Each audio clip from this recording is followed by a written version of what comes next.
ನಮಸ್ಕಾರ. ಶುಭೋದಯ ಕರ್ನಾಟಕ ಕಾರ್ಯಕ್ರಮಕ್ಕೆ ತಮಗೆಲ್ಲರಿಗೂ ಆತ್ಮೀಯವಾದಂಥ ಸ್ವಾಗತ.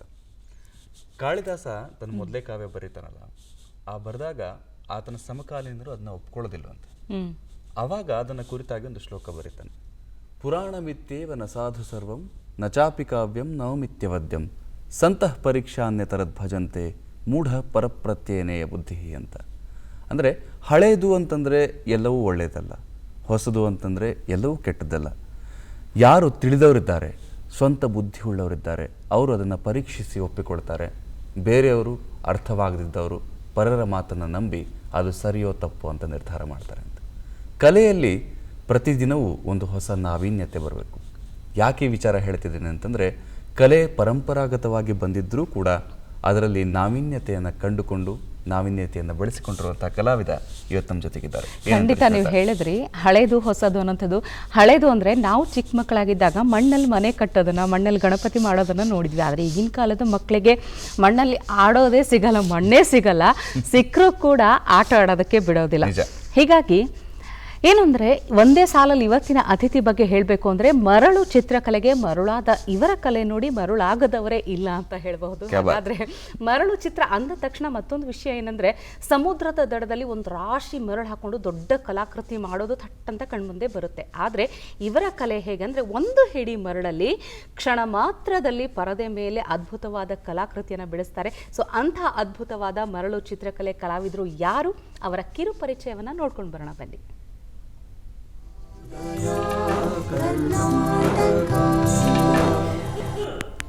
ರಾಘವೇಂದ್ರ ಹೆಗಡೆ ಕರ್ನಾಟಕದ ಮೊಟ್ಟ ಮೊದಲ ಮರಳು ಚಿತ್ರ ಕಲಾವಿದ ರಾಘವೇಂದ್ರ ಹೆಗಡೆ. ಮರಳು ಕಲಾಕೃತಿಯ ಜೊತೆಗೆ ಚಿತ್ರರಚನೆ, ರಂಗಭೂಮಿ, ಅವಧಾನಗಳಲ್ಲಿಯೂ ತೊಡಗಿಸಿಕೊಂಡು ತಾವೊಬ್ಬ ಬಹುಮುಖ ಪ್ರತಿಭೆಯ ಕಲಾವಿದ ಎಂದು ತೋರಿಸಿಕೊಟ್ಟಿದ್ದಾರೆ. ಎಂಎಫ್ಎ ಸ್ನಾತಕೋತ್ತರ ಪದವಿಯನ್ನು ಪೂರೈಸಿರುವ ಇವರು ಕೆಲಕಾಲ ಅತಿಥಿ ಉಪನ್ಯಾಸಕರಾಗಿ ವೃತ್ತಿ ಜೀವನವನ್ನು ಪ್ರಾರಂಭಿಸಿ, ನಂತರ ರಂಗಭೂಮಿ ಸೆಳೆತಕ್ಕೆ ಒಳಗಾಗಿ ಅಲ್ಲಿ ನಟನೆ, ರಂಗಸಜ್ಜಿಕೆ, ವಸ್ತ್ರ ವಿನ್ಯಾಸದಂತಹ ಅನೇಕ ವಿಭಾಗಗಳಲ್ಲಿ ತೊಡಗಿಸಿಕೊಂಡಿದ್ದಾರೆ. ಶತಾವಧಾನಿ ಆರ್ ಗಣೇಶ್ ರವರ ಅವಧಾನ ಕಾರ್ಯಕ್ರಮದಲ್ಲಿ ಪೃಚ್ಛಕರಾಗಿಯೂ ಹತ್ತಾರು ಪುಸ್ತಕಗಳಿಗೆ ಮುಖಪುಟ ಹಾಗೂ ಸಂದರ್ಭ ಚಿತ್ರಗಳನ್ನು ರಚಿಸಿದ್ದಾರೆ. ಕಲಾ ಪ್ರಕಾರಗಳಲ್ಲೇ ವಿಭಿನ್ನವಾದದ್ದನ್ನು ಆಯ್ಕೆ ಮಾಡಿಕೊಂಡು ತಮ್ಮದೇ ಛಾಪು ಮೂಡಿಸುವ ಸಲುವಾಗಿ ಮರಳು ಚಿತ್ರರಚನೆಯಲ್ಲಿ ಹೆಚ್ಚಿನ ಆಸಕ್ತಿ ತಳೆದು ಪರಿಣಿತಿ ಸಾಧಿಸಿ ಇಂದು ಜಗತ್ತಿನಾದ್ಯಂತ 550ಕ್ಕೂ ಹೆಚ್ಚು ಮರಳು ಚಿತ್ರ ಪ್ರದರ್ಶನ ನೀಡಿದ್ದಾರೆ.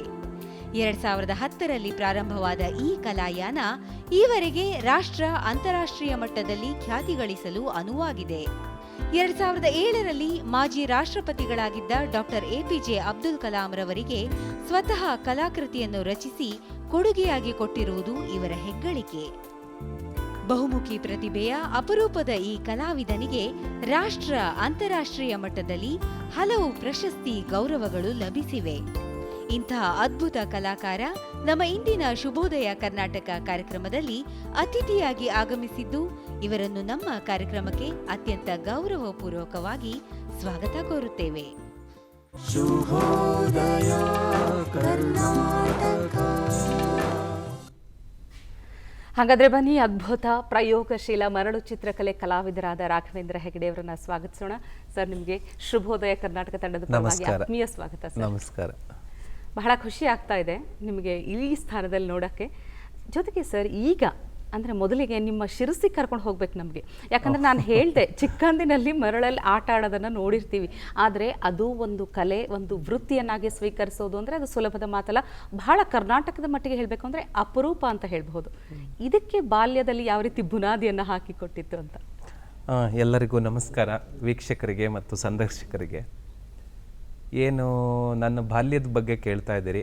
ಹೀಗೊಂದು ಉದ್ದೇಶ, ನಿರ್ದಿಷ್ಟವಾದ ಉದ್ದೇಶವನ್ನು ಹೊತ್ತು ನಾನು ಕಲಾವಿದನೇ ಆಗಬೇಕು ಅನ್ನೋ ಯಾವ ಆಶಯವೂ ಇಲ್ಲದ ಅತ್ಯಂತ ಶ್ರೀಮಂತ ಅಂದರೆ ಹಣದ ಮೌಲ್ಯದ ದೃಷ್ಟಿಯಿಂದ ಶ್ರೀಮಂತಿಕೆ ಅಲ್ಲ, ನಿಸರ್ಗ ಶ್ರೀಮಂತವಾದ ವಾತಾವರಣದಲ್ಲಿ ನನ್ನ ಬಾಲ್ಯ, ಹುಟ್ಟು, ಪ್ರಾಥಮಿಕ ಶಿಕ್ಷಣ ಆಗಿದ್ದು. ಅದನ್ನ ಯಾಕೆ ಶ್ರೀಮಂತ ಅಂತ ಹೇಳಬೇಕು ಅಂದರೆ, ಆ ಕೊರತೆಯನ್ನು ಈಗ ಬೆಂಗಳೂರಿನಲ್ಲಿ ಅನುಭವಿಸ್ತಾ ಇರೋದ್ರಿಂದ. ಯಾಕೆಂದರೆ ನನ್ನ ಮಕ್ಕಳಿಗೆ 15 ಅಡಿ ನಡೆದ್ರೆ ಇಲ್ಲಿ ಗೋಡೆನೇ ಸಿಗೋದು ಬೆಂಗಳೂರಿನಲ್ಲಿ. ನಾವು ಓಡಿದಷ್ಟು ಮೈದಾನ, ಹತ್ತಿದಷ್ಟು ಬೆಟ್ಟ, ಶುದ್ಧವಾದ ನೀರು, ಸ್ವಚ್ಛವಾದ ಗಾಳಿ ಎಲ್ಲವೂ ನಿಸರ್ಗದ ಸಹಜವಾಗಿದ್ದಿದ್ದು ನಮಗೆ ಸಿಕ್ಕಿದೆ. ಕಡಿಮೆ ಅಂದರೆ ಒಂದು 15-20 ವರ್ಷ ಸಿಕ್ಕಿದೆ. ಈಗಿನ ಮಕ್ಕಳಿಗೆ 5 ವರ್ಷವೂ ಸಿಗಲಿಲ್ವಲ್ಲ ಅಂತ. ಹಾಗಾಗಿ ನಮಗೆ ಇನ್ನೊಂದು ಮುಖ್ಯವಾಗಿ ಹೇಳಬೇಕು ಅಂದರೆ, ನಾನೊಂದು ಕೃಷಿ ಕುಟುಂಬದಿಂದ ಬಂದಿದ್ದು. ನಮಗೆ ನೀವು ಹಾಗೆ ಬೆಳೆದಿರ್ತೀರೇನೋ, ನಮಗೆ ಆಟಿಕೆ ಅಂತ ಒಂದಿಲ್ಲ. ಈಗಿನ ಮಕ್ಕಳಿಗೆ ಬೇಕೋ ಬೇಡವೋ ಮನೆ ತುಂಬ ಆಟ ಸಾಮಾನಿದೆ. ಆದರೆ ಅದನ್ನೇನು ತಪ್ಪಾಗಿ ಅಥವಾ ಕಾಲದ ಅಪೇಕ್ಷೆ ಕೂಡ ಇರಬಹುದು, ಗೊತ್ತಿಲ್ಲ ನನಗೆ. ಆದ್ರೆ ನಮಗೆ ಹಾಗಿರಲಿಲ್ಲ. ನಮ್ಮ ಹತ್ರ ನನಗೆ ನೆನಪೇ ಇಲ್ಲ ನನ್ನ ಹತ್ರ ಇರೋ ಆಟಿಕೆನ ಯಾವುದಾದ್ರೂ ನೆನಪಿಸ್ಕೊ ಅಂತ ಹೇಳಿದ್ರೆ, ಯಾವುದೋ ಎಲ್ಲ ಕಲ್ಲು ಮಣ್ಣು, ಯಾವುದೋ ಈ ತೆಂಗಿನ ಚಿಪ್ಪು, ಇವುಗಳೇ ಎಲ್ಲ ಸಹಜವಾಗಿ ನಿಸರ್ಗದಲ್ಲಿ ಸಿಗಬಹುದಾದದ್ದೇ ಆಟಿಕೆ ಆಗಿದ್ದರಿಂದ ಅದ್ರ ಜೊತೆ ಆಡ್ಕೊಂಡು ಬೆಳೆದಿದ್ದು. ಅದು ಯಾವುದೋ ಹಂತದಲ್ಲಿ ಅದು ನನ್ನನ್ನು ಕಲೆ ಕಡೆ ಕರ್ಕೊಂಡು ಹೋಗಿರಬೇಕು. ಆ ಆಸಕ್ತಿ ನನ್ನ ತಂದೆ ಯಕ್ಷಗಾನದ ಭಾಗವತರು. ಮತ್ತು ನಮ್ಮ ಇಡೀ ಮಲೆನಾಡು, ಉತ್ತರ ಕನ್ನಡ, ದಕ್ಷಿಣ ಕನ್ನಡ ಅಂತೂ ಯಕ್ಷಗಾನದ ವಾತಾವರಣದಲ್ಲಿ ಬಂದಿರೋದ್ರಿಂದ ಮನೆಯಲ್ಲಿ ಒಂದಷ್ಟು ಪುರಾಣದ ಕಥೆಗಳೋ ಇನ್ನೊಂದೋ ಪುಸ್ತಕ ಓದಿ ತಿಳಿದುಕೊಳ್ಬೇಕಾದಂಥ ಅವಶ್ಯಕತೆ ಇರೋದಿಲ್ಲ. ಒಂದೋ ಯಾರೋ ಸ್ನೇಹಿತರೋ ಅಜ್ಜಿ ತಾತ ಕತೆ ಮುಖಾಂತರ ಹೇಳಿದ್ರೆ, ಇನ್ನೊಂದು ಯಕ್ಷಗಾನ, ತಾಳಮದ್ದಲೆ, ಹರಿಕತೆ, ಪುರಾಣ ಪ್ರವಚನಗಳಂಥದ್ದು ಕಾರ್ಯಕ್ರಮದಲ್ಲಿ ನಮಗೆ ಆ ಕಥೆಗಳ ಅರ್ಥ ಆಗೋಕೆ ಶುರುವಾಗುತ್ತೆ. ನಿರ್ದಿಷ್ಟವಾಗಿ ಅಖಂಡವಾಗಿ ಇಡೀ ಕತೆ ಅರ್ಥ ಆಗದಿದ್ರು ಒಂದೊಂದು ಕಥೆಗಳು, ಧ್ರುವನ ಕಥೆ ಏನು, ನಚಿಕೇತನ ಕಥೆ ಏನು, ಪ್ರಹ್ಲಾದನ ಕಥೆ ಏನು ಅಂತ ಗೊತ್ತಾಗೋಕ್ಕೆ ಶುರುವಾಗುತ್ತಲ್ಲ, ಅದೆಲ್ಲ ಪ್ರಭಾವ ಮಾಡಿರಬೇಕು. ಹೀಗೆ ಇದೇ ನಿರ್ದಿಷ್ಟ ಅಂತ ಹೇಳೋಕ್ಕಾಗದೇ ಇದ್ರು ಹಾಗಾಗಿರ್ಬಹುದು. ಅದು ಹೆಚ್ಚು ಪರಿಣಾಮಕಾರಿಯಾಗಿದ್ದಿರಬಹುದು ಅಂತ. ಅಲ್ಲ, ಯಕ್ಷಗಾನದ ವಿಚಾರ ಹೇಳಿದ್ರಿ. ಆ ಯಕ್ಷಗಾನದ ಬಣ್ಣವನ್ನು ನೋಡಿ ನಿಮಗೂ ಬಣ್ಣ ಹಚ್ಚಬೇಕು ಅಂತ ಅನಿಸುತ್ತೆ? ಒಂದು ದಿನ ನಮ್ಮ ತಂದೆ, ನಾನು ಹೈಸ್ಕೂಲಲ್ಲಿದ್ದಾಗ ನಡೆದಿರೋ ಘಟನೆ ಅದು. ನನ್ನ ಸ್ನೇಹಿತರು ಇಬ್ಬರು ಸಹಾಧ್ಯಾಯಿಗಳು, ಒಬ್ಬ ಮದ್ದಲೆ ನುಡಿಸ್ತಾನೆ, ಇನ್ನೊಬ್ಬ ವೇಷ ಮಾಡಬೇಕಿತ್ತು. ನಮ್ಮ ತಂದೆನೂ ನನ್ನ ಸ್ನೇಹಿತನ ಮನೆಯಲ್ಲಿ ಇವತ್ತಿಗೂ ಅವ್ರ ಅಣ್ಣ ಯಕ್ಷಗಾನದ ಪರಿಕರಗಳನ್ನೆಲ್ಲ ಇಟ್ಕೊಂಡಿದ್ದಾರೆ. ಅದನ್ನ ಎಲ್ಲಿಂದನೂ ತರಬೇಕಾಗಿಲ್ಲ, ಅವ್ರ ಮನೇಲೇ ಇದ್ದಿದ್ದು. ನಾವು ಆವಾಗ ಅವ್ರ ಮನೆಗೆ ಹೋದಾಗೆಲ್ಲ ಅದನ್ನು ಮುಟ್ಟಿ ಸುಮ್ಮನೆ ಒಂದು ಭುಜಕೀರ್ತಿ ಕಟ್ಕೊಳ್ಳೋದು, ಇದನ್ನ ಇಟ್ಕೊಳ್ಳೋದು ಮಾಡ್ತಾ ಇದ್ದಿದ್ದು. ಆಗ ಒಂದಿನ ನಾನು ಒಂದು ಬಾಲಗೋಪಾಲ್ ವೇಷ ಅಂತ ಬರುತ್ತೆ, ಸುಮ್ಮನೆ ಮೊದಲಿಗೆ ಬಂದು ಹೋಗ್ತಾರಲ್ಲ ಆ ಥರದ್ದೊಂದು, ಅದನ್ನು ಮಾಡಬೇಕು ಅಂತ ಆಸೆ ಇದೆ ಅಂತ ಹೇಳಿದೆ ಅಪ್ಪನಿಗೆ. ನಾಳೆದ್ದು ನಮ್ಮ ಶಾಲೆ ವಾರ್ಷಿಕೋತ್ಸವದಲ್ಲಿ ನಾನು ಅದನ್ನು ಮಾಡಬೇಕು ಅಂತ ಆಸೆ ಇದೆ. ಸಿಕ್ಕಾಪಟ್ಟೆ ಬೈದ್ಬಿಟ್ರು. ಯಕ್ಷಗಾನಕ್ಕೆ ಬಣ್ಣ ಹಚ್ತೀಯ ಅಂದ್ರೆ 10 ಬಾರಿ ಯೋಚನೆ ಮಾಡಬೇಕು, ಮನೆಗೆ ಕಾಲಿಡಬೇಡ ನೀನು. ನಾನು ಇದ್ಯಾಕೆ ಅಂತ. ಅದು ಆ ಯಕ್ಷಗಾನದ ಕಲಾವಿದರ ಬದುಕಿನ ಕಷ್ಟ ಅವ್ರಿಗೆ ಅರ್ಥ ಆಗಿರೋದ್ರಿಂದ ನನ್ನ ಮಗ ಹಾಗಾಗೋದು ಬೇಡ ಅನ್ನೋದು ಇದ್ದಿದ್ದಿರಬಹುದು. ಅದನ್ನ ನಾನು ಈಗ ಈ ನೆಲೆ ನಿಂತು ಯೋಚನೆ ಮಾಡೋದು, ಅವತ್ತು ಯಾಕೆ ಹಾಗೆ ಬೈದ್ಬಿಟ್ರು ನಮ್ಮ ತಂದೆ ಅಂತ. ಅವರು ಭಗವದ್ಗೀತೆ ಕ್ಷೇತ್ರಕ್ಕೆ ಹೋಗಿ ತುಂಬ ಸಾಧನೆ ಮಾಡೋಕ್ಕೆ ಅಂತ ಹೋಗಬೇಕಿತ್ತು. ಮನೆ ಅನಿವಾರ್ಯತೆಯಿಂದ ವಾಪಸ್ ಬಂದು ಕೃಷಿ ಕೆಲಸದಲ್ಲಿ ತೊಡಗಿಕೊಂಡು ಅಪ್ಪ ಅಮ್ಮನ ನೋಡ್ಕೊಳ್ಳೋದು, ದೊಡ್ಡ ಕುಟುಂಬ ಹಾಗೆಲ್ಲ ನೋಡ್ಕೊಳ್ಬೇಕಾಗಿದ್ದರಿಂದ ವಾಪಸ್ ಬಂದ್ಬಿಟ್ರು ಅವರು. ಸ್ವಲ್ಪ ದಿವಸ ಇದ್ದು ಕೂಡ ಅಷ್ಟೊಂದು ಸಿಹಿಗಿಂತ ಹೆಚ್ಚು ಕಹಿ ಅನುಭವ ಆಗಿರಬೇಕು. ಫಸ್ಟು ಜೀವನ ಕ್ರಮವೇ ತುಂಬ ಕಷ್ಟ. ರಾತ್ರಿ ಎಲ್ಲ ಎದ್ದಿದ್ದು ಆಟದಲ್ಲಿ ಪಾರ್ಟ್ ಮಾಡಬೇಕು, ಬೆಳಗ್ಗೆ ಎದ್ದು ಪ್ರಯಾಣ ಮಾಡಬೇಕು, ಮನೆಯವ್ರ ಜೊತೆ ಸಂಪರ್ಕ ಸಂವಹನ ಏನೂ ಇಲ್ಲದೆ ಇರೋ ಕಾಲ ಅದು. ತುಂಬ ಕಷ್ಟಪಟ್ಟು, ಆದರೆ ನಾವು ಮಾಡ್ತಾ ಇರೋದೊಂದು ಶ್ರೇಷ್ಠವಾದ ಕಾರ್ಯ ಅನ್ನೋದು ಅವರ ಗಮನದಲ್ಲಿ ಸದಾ ಇರುತ್ತೆ. ಯಾಕೆಂದರೆ ಅಂಥದ್ದು ಪಾತ್ರಗಳು ಮತ್ತು ನಮ್ಮಲ್ಲಿ ಆ ಪ್ರಜ್ಞೆ, ಪುರಾಣದ ಪ್ರಜ್ಞೆ ಇರ್ಬೋದು, ಕಲೆಯ ಕುರಿತಾಗಿ ಕಾಳಜಿ ಇರಬಹುದು, ಎಲ್ಲ ತುಂಬ ವಿಶೇಷವಾದ. ಅದು ಕಟ್ಟಿಕೊಟ್ಟಂತಹ ಈ ಕಲಾ ಭೂಮಿಕೆ ಇದೆಯಲ್ಲ, ನೀವು ದಕ್ಷಿಣ ಕನ್ನಡ, ಉತ್ತರ ಕನ್ನಡದ ತುಂಬ ಜನ ಸಣ್ಣ ಮಕ್ಕಳನ್ನು ಗಮನಿಸಿದ್ರು, ಬೇರೆಯವರು ತಪ್ಪಾಗಿ ಭಾವಿಸಬೇಡಿ, ತುಂಬ ಸಾಧ್ಯತೆಗಳಿರಬಹುದು. ನಾನು ಅಲ್ಲಿಂದ ಬಂದಿದ್ದರಿಂದ ಹಾಗೆ ಹೇಳ್ಬೋದು. ಒಂದು ಭಾಷಾ ಶುದ್ಧಿ, ಸ್ಪಷ್ಟವಾಗಿ ಕರ್ತೃ ಕರ್ಮ ಕ್ರಿಯಾಪದ ಇಟ್ಟು ಮಾತಾಡಬಲ್ರು. ನಾವು ಬೆಂಗಳೂರು ಕನ್ನಡ ನೋಡಿದಾಗೆಲ್ಲ ಅನ್ಸುತ್ತೆ, ಸ್ಪಷ್ಟವಾಗಿ ಕನ್ನಡ ಮಾತಾಡ್ತಿದ್ದಾಗ ನೀವು ಮಂಗಳೂರವರ, ಸಿರ್ಸಿಯವರ ಅಂತ ಕೇಳೋಂಗೆ ಆಗೋಗುತ್ತೆ ಅಂತ. ಅಂದರೆ ಆ ಯಕ್ಷಗಾನ ಮಾಡಿಕೊಟ್ಟಿರುವಂತಹ ಸಾಧ್ಯತೆ ಅದು. ಹಾಗಾಗಿ ಅಂಥದ್ದೆಲ್ಲ ನೂರಾರು ಹೊಸತನಕ್ಕೆ ಅವಕಾಶ ಕೊಡುತ್ತೆ. ಅಂಥದ್ದೊಂದು ವಾತಾವರಣದಲ್ಲಿ ಬೆಳೆದಿದ್ರ ಬಗ್ಗೆ ತುಂಬ ಹೆಮ್ಮೆ ಇದೆ. ನಾವು ತುಂಬ ಪ್ಯೂರ್ ಕನ್ನಡ ಮಾತಾಡ್ತೀವಿ ಸರ್. ನಾವು ತುಂಬ ಪ್ಯೂರ್ ಕನ್ನಡ ಮಾತಾಡ್ತೀವಿ.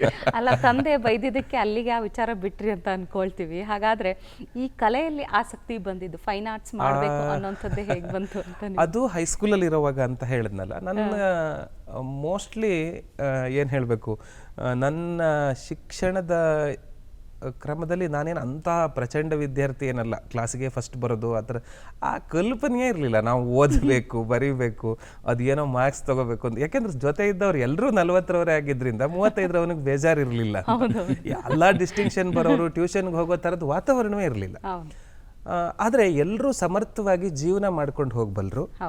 ಮತ್ತು ಅವರವರ ಸಾಮರ್ಥ್ಯದ ಅರಿವು ಅವರಿಗೆ ಬರ್ತಾ ಇತ್ತು, ಧೈರ್ಯ ಬರ್ತಾ ಇತ್ತು. ನಾನು ಸ್ವತಂತ್ರವಾಗಿ ಬದುಕಬಲ್ಲೆ ಅನ್ನೋದನ್ನು ಶಾಲೆಯೂ ಮನೆಯೂ ಕಟ್ಟಿಕೊಡ್ತಾ ಇತ್ತು. ಹಾಗಾಗಿ ಶಾಲೆ ಒಂದರ ಮೇಲೆ ಎಲ್ಲವನ್ನೂ ನಿರ್ಧಾರ ಮಾಡಬೇಕು ಅಂತ ಇರಲಿಲ್ಲ. ಅಲ್ಲಿಂದ ನಾನು ಹೈಸ್ಕೂಲ್ಗೆ ಹೋದಾಗ ನನ್ನ ಹೈಸ್ಕೂಲಲ್ಲಿ ನನಗೆ ಈ ಡ್ರಾಯಿಂಗ್ ಟೀಚರ್ ಆಗಿದ್ದವರು BM ಚಿತ್ರಗಿಮಠ್ ಅಂತ, ಅವರು ನನಗೆ ಹುಚ್ಚಿಡಿಸಿದ್ದು ನಿಜವಾಗಿ. ಅವರು ಈ ಎಲ್ಲ ಕ್ಲಾಸ್ಗಳ ಮೇಸ್ಟ್ರು ಬಂದು ನಮ್ಮನ್ನೆಲ್ಲ ನಿಲ್ಲಿಸಿ ಈ ಪ್ರಶ್ನೆಗೆ ಉತ್ತರ ಬರಲ್ಲ, ಇವನು ಯೂಸ್ಲೆಸ್ ಇವನು ಅಂತ. ಅದು ಇನ್ನೂ ಒಂದು ಪಾಪ ಅಪ್ಪನಿಗೆ ಮುಜುಗರ ಆಗುವಂಥ ಸಂಗತಿ ಅಂದರೆ ಅವ್ರ ಶಾಲೆ ಆಡಳಿತ ಕಮಿಟಿಲಿದ್ದರು. ಅವ್ರ ಮಗನೇ ಗೋತಾ ಅಂತ ಬೇರೆ ಮಾಸ್ಟರ್ಗಳೆಲ್ಲ ಅಂದ್ಕೊಳ್ಳೋದು. ಇವರು ಮಾತ್ರ ಏನಾದರೂ ಗಲಾಟೆ ಮಾಡಿದ್ರೆ ಇನ್ನೊಂದು ಮಾಡಿದ್ರೆ ಹೊಸ ತಪ್ಪು ಮಾಡೋದು, ಇನ್ನಿನ್ನೇ ಮಾಡಿದ್ದು ಮಾಡಬೇಡ ಅಂತ ಹೇಳಿ ಚಿತ್ರ ಮಾಡೋದಕ್ಕೆ, ನಾಟಕ ಮಾಡೋದಕ್ಕೆ, ಹಾಡು ಹೇಳೋದಕ್ಕೆ, ಅದು ಆಟ, ಇನ್ನೊಂದು ಪಠ್ಯೇತರ ಚಟುವಟಿಕೆ ಅಂತಿದೆಯಲ್ಲ, ಅದು ನಮಗೆ ನಿರಂತರ ಚಟುವಟಿಕೆ ಆಗೋ ಹಾಗೆ ಮಾಡಿದ್ರು. ಅದು ಜೊತೆಲಿರೋರಿಗೆಲ್ರಿಗೂ ಚಿತ್ರ ಬರೆಯೋ ಹುಚ್ಚತ್ಸೋದು. ಆಮೇಲೆ ಅವರು ನಮ್ಮನ್ನು ಕುತೂಹಲ ಮಾಡಿಸಿದ್ದು, ಈಗ ಫ್ರೀ ಹ್ಯಾಂಡ್ ಡ್ರಾಯಿಂಗ್ ಅಂತ ಒಂದು ಬರುತ್ತೆ, ಸೇಮ್ ಮಿರರ್ ಇಮೇಜ್ ಬರುತ್ತಲ್ಲ, ಆ ಥರದ್ದೊಂದು, ಅದು ಎರಡೂ ಕೈಲಿ ಇಟ್ಕೊಂಡು ಸೇಮ್ ಬರೋ ಹಂಗೆಲ್ಲ ಮಾಡಿ ತೋರಿಸ್ಬಿಡೋದು. ನಿಮ್ಗೆ ಆ ಥರದ್ದು ಒಂದು ಜಲಕ್ ತೋರಿಸಿದಾಗ ನಾವು ಟ್ರೈ ಮಾಡಬೇಕು ಅಂತ ಅನಿಸುತ್ತೆ. ಹಾಗೆ ಮಾಡ್ತಾ ಮಾಡ್ತಾ ಮಾಡ್ತಾ ನನಗೆ ಉತ್ಸಾಹ ಹೆಚ್ಚಾಗೋ ಹಾಗೆ ಮಾಡಿದ್ರು. ಆಮೇಲೆ ನಾವು ಸುಮ್ಮನೆ ಚಾನ್ಸ್ ತಗೊಳ್ಳೋಕ್ಕೆ ಅಂತ ಮೈಸೂರಿನಲ್ಲಿ ಕಾವಕ್ಕೆ 4 ಜನ ಅಪ್ಲಿಕೇಶನ್ ಹಾಕ್ಬಿಟ್ವಿ. ನಮ್ಮ ಅಪ್ಪನಿಗೆ ಕಾಲೇಜ್ಗೆ ಹೋಗೋದು ಖಂಡಿತ ಇಷ್ಟ ಇರಲಿಲ್ಲ. ಅದೇನಂದರೆ ಜಮೀನಿದೆ, ಓದ್ಬಿಟ್ರೆ ಯಾರದ್ದೋ ಕೈ ಕೆಳಗೆ ಕೆಲಸ ಮಾಡ್ಕೊಂಡು ಯಾರಿಗೋ ಆಳಾಗಿರ್ಬೇಕು ಅನ್ನೋ ಥರದ್ದೊಂದು ಮನಸ್ಥಿತಿ ಇದೆ ಅಪ್ಪನಿಗೆ ಸಹಜವಾಗಿ. ನಾವು ಆರಾಮಾಗಿರ್ಬೋದು, ಅಲ್ಲಿ ಯಾರದ್ದೋ ಕೆಳಗೆ ಒಂದಿನ ರಜೆ ಕೊಡು ಅಂತ ಇನ್ಯಾರ ಹತ್ರ ಕೇಳಬೇಕು, ನಾವಿಲ್ಲಿ ದುಡ್ಕೊಂಡು ತಿಂದ್ಕೊಂಡು ಆರಾಮಾಗಿರ್ಬೋದು ಅಂತ. ಹಾಗಾಗಿ ಕಾಲೇಜ್ಗೆ ಹೋಗೋದು ಅವ್ರಿಗೆ ಅಷ್ಟೇನು ಮನಸ್ಸಿರಲಿಲ್ಲ. ಆದರೆ ನಾವು ಕಾಲೇಜ್ಗೆ ಅಂತ ಅಪ್ಲಿಕೇಶನ್ ಟ್ರೈ ಮಾಡೋಕ್ಕೇನು ಅಂತ ಈ ಮಾಸ್ಟರ್ ಹೇಳಿದ್ರಲ್ಲ ಅನ್ನೋ ಕಾರಣಕ್ಕೆ ಹಾಕಿದ್ರು. ಎಲ್ರಿಗೂ ಸೀಟ್ ಸಿಕ್ಕೋಯ್ತು. ಅದಷ್ಟರೊಳಗೆ ಏನಾಗಿತ್ತು, ಹೈಯರ್ ಗ್ರೇಡ್, ಲೋಯರ್ ಗ್ರೇಡ್ ಅಂತ ಸೆಕೆಂಡ್ರಿ ಎಜುಕೇಷನ್ ಬೋರ್ಡ್ ಅವರು ಒಂದು ಡ್ರಾಯಿಂಗ್ ಗ್ರೇಡ್ ಎಕ್ಸಾಮ್ ಮಾಡ್ತಾರೆ. ಅದು ಎರಡರಲ್ಲೂ ನನಗೆ ಒಳ್ಳೆ ಮಾರ್ಕ್ಸ್ ಬಂದ್ಬಿಟ್ಟಿತ್ತು. ಸೊ ಅದ್ರ ಮೇಲೆ ನಾನು ಆ್ಯಕ್ಚುಲಿ SSLC ಫೇಲು. ವಾ ಅಲ್ಲ ಅಂದರೆ ಆ ಮಾತನ್ನು ನಾನು ಸುಮಾರು ಕಡೆಗಳಲ್ಲಿ ಹಂಚ್ಕೊಂಡಿದ್ದೀನಿ. ತುಂಬ ವಿಶೇಷ. ಆಗ ಕರ್ನಾಟಕದಲ್ಲಿ ದೇವೇಗೌಡರು ಮುಖ್ಯಮಂತ್ರಿ ಅಂತ ಭಾವಿಸ್ತೀನಿ. ಗ್ರಾಮೀಣ ಪ್ರದೇಶದಲ್ಲಿ ಓದಿರುವ, ಇಂಗ್ಲೀಷಿನಲ್ಲಿ ಫೇಲ್ ಆಗಿರುವ ವಿದ್ಯಾರ್ಥಿಗಳು ಪಾಸ್, ಎಕ್ಸಮ್ಟೆಡ್ ಅಂತ ಒಂದು ಅವಕಾಶ ಕೊಟ್ಬಿಟ್ರು. ನನಗೆ 16 ಮಾರ್ಕ್ಸ್ ಇಂಗ್ಲೀಷ್ಗೆ, ನಾವು ಪಾಸ್. ಯಾಕೆ ಗ್ರಾಮೀಣ ಭಾಗದವರಿಗೆ ಇಂಗ್ಲೀಷ್ ಕಷ್ಟ ಅಂತ ಆ ಪುಣ್ಯಾತ್ಮರು ಇನ್ನೂ ಆ ಥರದ್ದೆಲ್ಲ ಇಟ್ಟರೆ ಎಷ್ಟೊಂದು ಜನ ಅವ್ರ ಜೀವನ ಕಟ್ಕೋಬೋದೇನೋ ಗೊತ್ತಿಲ್ಲ. ನಮಗೆ 5-6ನೇ ಕ್ಲಾಸಿಂದ ಇಂಗ್ಲೀಷ್ ಪ್ರಾರಂಭ ಆಗುತ್ತೆ, ಹಾಗಾಗಿ ಸ್ವಲ್ಪ ಕಷ್ಟ ಆಗ್ಬೋದು. ಅಥವಾ ಮೊದಲೇ ಶುರು ಮಾಡೋದು ಬೇಕಿಲ್ಲ ಅನ್ಸುತ್ತೆ. ಈಗಿನ ಮಕ್ಕಳು ನರ್ಸರಿಲೇ ಒದ್ದಾಡ್ತಿರೋದು ನೋಡಿದ್ರೆ ಅಷ್ಟು ಬೇಗನೂ ಬೇಕಿಲ್ಲ ಅಂತ ಅನ್ಸುತ್ತೆ. ಇದೆಲ್ಲ ತಜ್ಞರು ಕೂತು ನಿರ್ಧಾರ ಮಾಡಬೇಕಾಗ್ಬೋದು. ಬಟ್ ನಾನು ಆ ಫೇಲ್ ಆಗಿರೋನಿಗೆ ಹೆಂಗೆ ಸೀಟ್ ಕೊಡ್ತಾರೆ ಅಂತ, ಬಟ್ ಇದರಲ್ಲಿರೋ ಟಾಪ್ ಮಾರ್ಕ್ಸ್ಗೆ ನನಗೆ ಕಾಲೇಜಲ್ಲಿ ಸೀಟ್ ಸಿಕ್ಬಿಡ್ತು. ಆಮೇಲೆ ಸುಮ್ಮನೆ 1-2 ವರ್ಷ ಹೋಗಿ ಬರಲಿ ಅಂತ ಅಮ್ಮ ಬೈದರು ಅಪ್ಪನಿಗೆ. ಎಲ್ಲರನ್ನೂ ಮನೆಯಲ್ಲೇ ಗುಡ್ಡೆ ಹಾಕ್ಕೊಂಡು ಏನು ಮಾಡ್ತೀರಾ, ಹೋಗಿ ಬರಲಿ ಅಂತ. ಅದು ಮೈಸೂರಿಗೆ ಹೋದ್ಮೇಲೆ ನನಗೆ ಫಸ್ಟ್ ಇಯರ್ ಡಿಗ್ರಿ ಸೆಕೆಂಡ್ ಇಯರಲ್ಲಿರೋವಾಗಲೇ ಒಂದು ನ್ಯಾಷನಲ್ ಅವಾರ್ಡ್ ಬಂದ್ಬಿಡ್ತು. ಆ ಥರದ್ದೆಲ್ಲ ಆಗಿದ್ದರಿಂದ ಒಂಥರ. ಆಮೇಲೆ ನಾನಿರೋ ಹಾಸ್ಟೆಲಲ್ಲಿ ಪತ್ರಿಕೆಯಲ್ಲೆಲ್ಲ ಬಂದ್ಬಿಡ್ತಲ್ಲ, ನಮ್ಮ ಹಾಸ್ಟೆಲ್ ವಿದ್ಯಾರ್ಥಿ ಪತ್ರಿಕೆಯಲ್ಲೆಲ್ಲ ಬಂತು ಅಂದಾಗ ನೋಟಿಸ್ ಬೋರ್ಡಿಗೆಲ್ಲ ಹಾಕಿದ್ರು. ಒಂಥರ ಇದ್ದಕ್ಕಿದ್ದಂಗೆ ನಾನು ಅದನ್ನೇ ಮಾಡಬೇಕು ಅನ್ನೋ ಥರ ವಾತಾವರಣವೇ ಆಗೋಯ್ತು. ದಸರಾದಲ್ಲಿ ಅವಾರ್ಡ್ ಬಂದ್ಬಿಡ್ತು. ಹಂಗೆಲ್ಲ ಆಗ್ತಿರೋ ಹಾಗೆ ನಾನು ಅದಕ್ಕೆ ತೆರ್ಕೊಳ್ಳೋ ಹಾಗೆ ಆಗ್ತಾ ಅಲ್ಲ, ಎಷ್ಟು ವಿಚಿತ್ರ ನೋಡಿ ಜೀವನ ಅಂದರೆ. ಅಪ್ಪ ಹೇಳಿದ್ದು ಭೂಮಿ ತಾಯಿ ಮಣ್ಣನ್ನು ನಂಬ್ಕೋಬೇಕು ಅಂತ, ನೀವು ಉಸುಕು ಮರಳಿನ ಕಡೆ ಇತ್ತು ನಿಮ್ಮ ಗಮನ. ಹೇಗೆ ಅದು ರಿಯಾಕ್ಷನ್ ಹೇಗಿತ್ತು ಸರ್ ತಂದೆಯವ್ರದ್ದು? ನಿಜ ಹೇಳಬೇಕು ಅಂದರೆ ಅವ್ರಿಗೆ ನಾನು ಮಾಸ್ಟರ್ ಡಿಗ್ರಿ ಮುಗಿಸೋವರೆಗೂ ಏನು ಮಾಡ್ತಾ ಇದ್ದೀನಿ ಅಂತ ಗೊತ್ತಿರಲಿಲ್ಲ. ಅದು ಶಿಲ್ಪಕಲೆ ಅಂದರೆ ಏನು ಅಂದರೆ ಅವ್ರ ಪಕ್ಕ ಈ ಪಾಪ ವೃತ್ತಿನ ಹೇಳೋದಲ್ಲ, ಒಡ್ರು ಎಲ್ಲ ಈ ಇದಕ್ಕೆಲ್ಲ ಕೆಲಸ ಮಾಡ್ತಾರಲ್ಲ, ಕಲ್ಲಿಂದ ಎಲ್ಲ ಫುಟ್ಪಾತ್ನ ಇನ್ನೊಂದನ್ನ ಎಲ್ಲ ವರ್ಲ್ಡ್ ಕಲ್ಲಿನೆಲ್ಲ ಕೊಡ್ತಾರಲ್ಲ, ಆ ಥರದ್ದೇ ನನ್ನ ಮಗ ಏನೋ ಕಲಿತಾ ಇದ್ದಾನೆ ಅಂತ. ಅಲ್ಲ ಇದನ್ನ ನೀವು ಹೇಗೆ ಹೇಳಿದ್ರೆ ನಡೆಯಲ್ಲ. ನಿಮ್ಮ ಮನೆಗೆ ಬಂದಾಗ ಮಗ ಎಂತ ಮಾಡ್ತಾ ಅಂತ ಕೇಳಿದಾಗ ಏನು ಹೇಳ್ತಿದ್ರು ನಿಮ್ಮ ತಂದೆ? ಯಾವುದೋ ಒಡ್ರು ಮಾಡೋ ಕೆಲಸ ಮಾಡ್ತಾ ಇದ್ದಾನೆ ಅಂತ ಯಾರಿಗೋ ಹೇಳಿದ್ರು ಅವರು. ಒಡ್ರು ವಿದ್ಯೆ ಎಲ್ಲ ಅದೊಂದು ಕಲಿಯೋ ಕೆಲಸನ ಅಥವಾ ಅಂದ್ರೆ ಹಿಂಗೆ ಪರಂಪರಾಗತವಾಗಿ ಬರೋದು, ಅದಕ್ಕೊಂದು ಡಿಗ್ರಿ ಎಲ್ಲ ಇರುತ್ತಾ ಅಂತ ಯಾವುದೋ ಇಬ್ಬರ ಜೊತೆ ಸಂವಾದ ಅದು. ಆಗಲಿ, ನನಗೇನು ಅದಕ್ಕೆ ದುಃಖ ಇರಲಿಲ್ಲ. ನಾನು ಆಯ್ಕೆ ಮಾಡ್ಕೊಂಡಿದ್ರ ಬಗ್ಗೆ ನನಗೆ ಶಿಲ್ಪಕಲೆಯಲ್ಲಿ ಗುರುಗಳಾಗಿ ಸಿಕ್ಕಿದವರು ತುಂಬ ಪ್ರಚಂಡರು. DA ಉಪಾಧ್ಯಾಯ ಅಂತ ಮೈಸೂರಿನಲ್ಲಿ ಇದ್ರು. ಅವ್ರು ಎಂಥ ಎಕ್ಸ್ಪರ್ಟ್ ಸ್ಕಲ್ಪ್ಟರ್ ಅಂದರೆ ಅವರಿಂದಾಗಿಯೇ ನಾ ಶಿಲ್ಪಕಲೆಗೆ ಹೋಗಿದ್ದು. ಹಾಗಾಗಿ ನಾನು ಆ ಕಡೆಗೆ ಹೋಗಬೇಕಾಗಿದ್ದು.